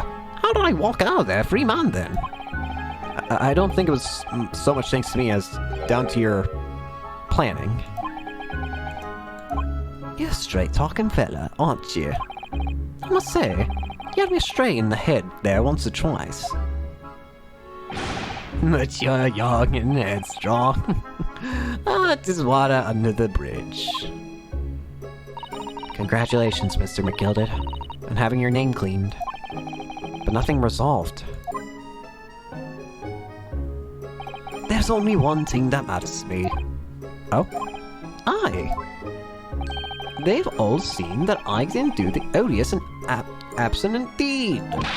'Tis grand, is it not? I suppose it is.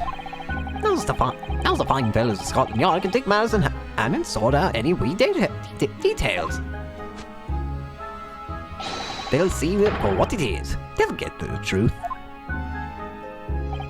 I've absolute faith in them. So I have. After all, I do be providing a good number of their wages with all the taxes I pay. It's not that funny. So then, as we agreed aforehand, 1,000 guineas for your troubles, fella. Oh, no. I can possibly accept that much. Oh, be wise. You're a humble person, are you? You from the east. Well, if you insist. But have this. Still no. You deserve a reward. Miss Maddie McGillard. Everything is ready, sir. If you'd like to follow me into the courtroom. Into the courtroom? What's this, officer? It's sooner than I was led to believe. I hope it's not inconvenient, sir. There are some changes in the schedule. Well, I must be making tracks now. It is time for the inspection. Sorry? What inspection? They're going to examine the omnibus again, so I'm told. I asked if I could be present for it myself. You're going to examine it again? Now? Naturally, I'm under no obligation to take part in any more of this matter now. But as an upstanding member of London society, I do be doing my best to help wherever I can. That's a gentleman's duty, so it is. So then, fare thee well.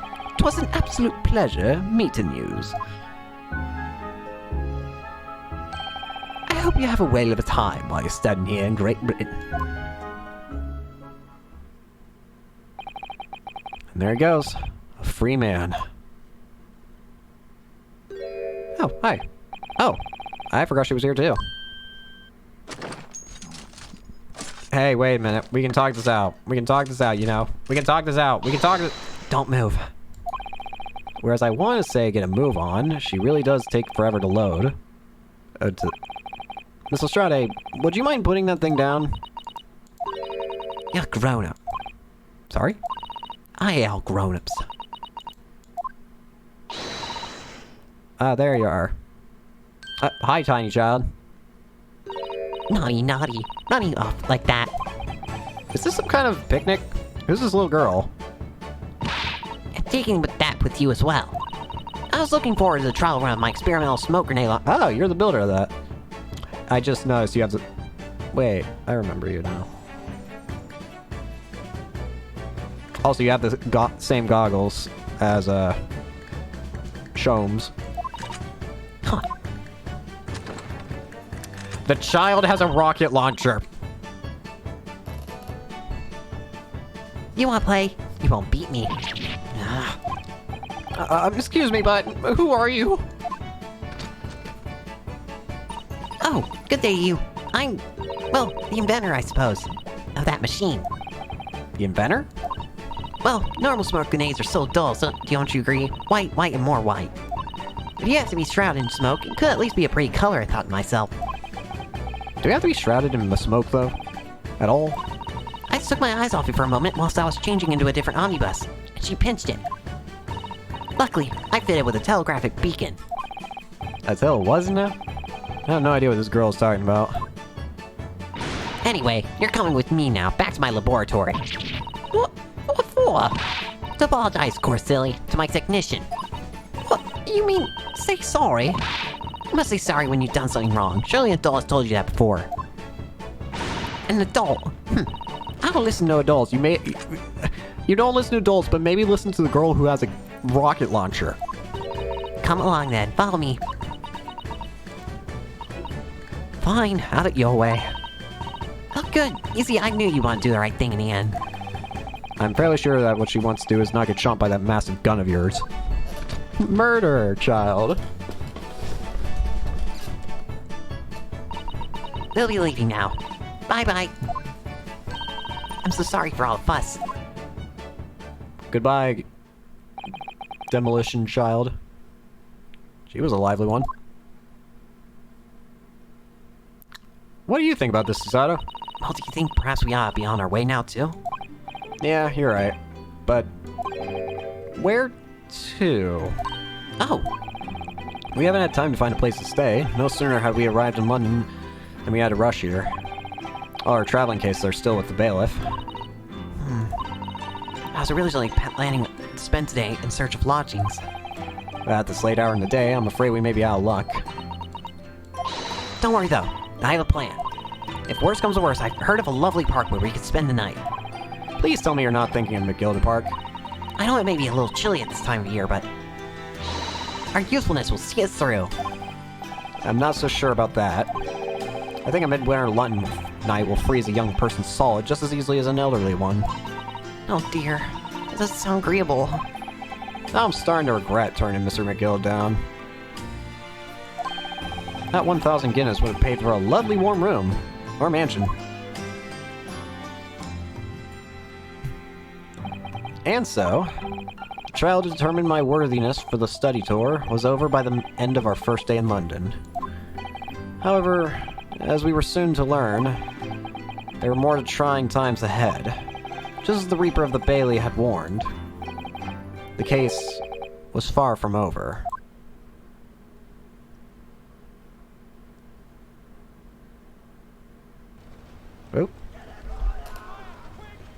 Why is there fire?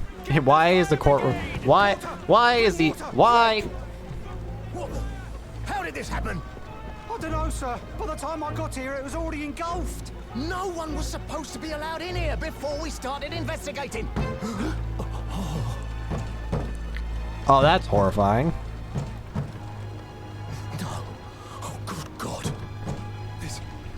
There's someone in there.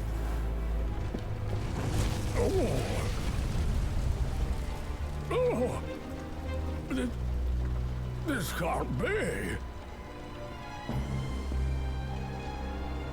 That's terrifying.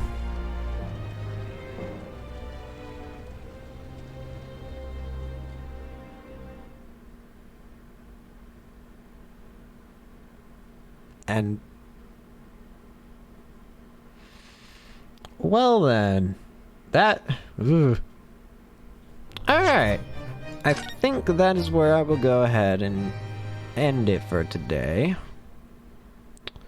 So next time we will be doing The Adventure of the Clouded Kokoro.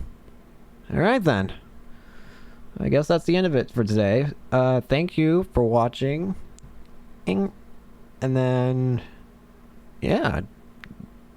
I'm always bad at ending things, aren't I? I'll try and continue this tomorrow, and then... I guess... I'll see you there. See ya.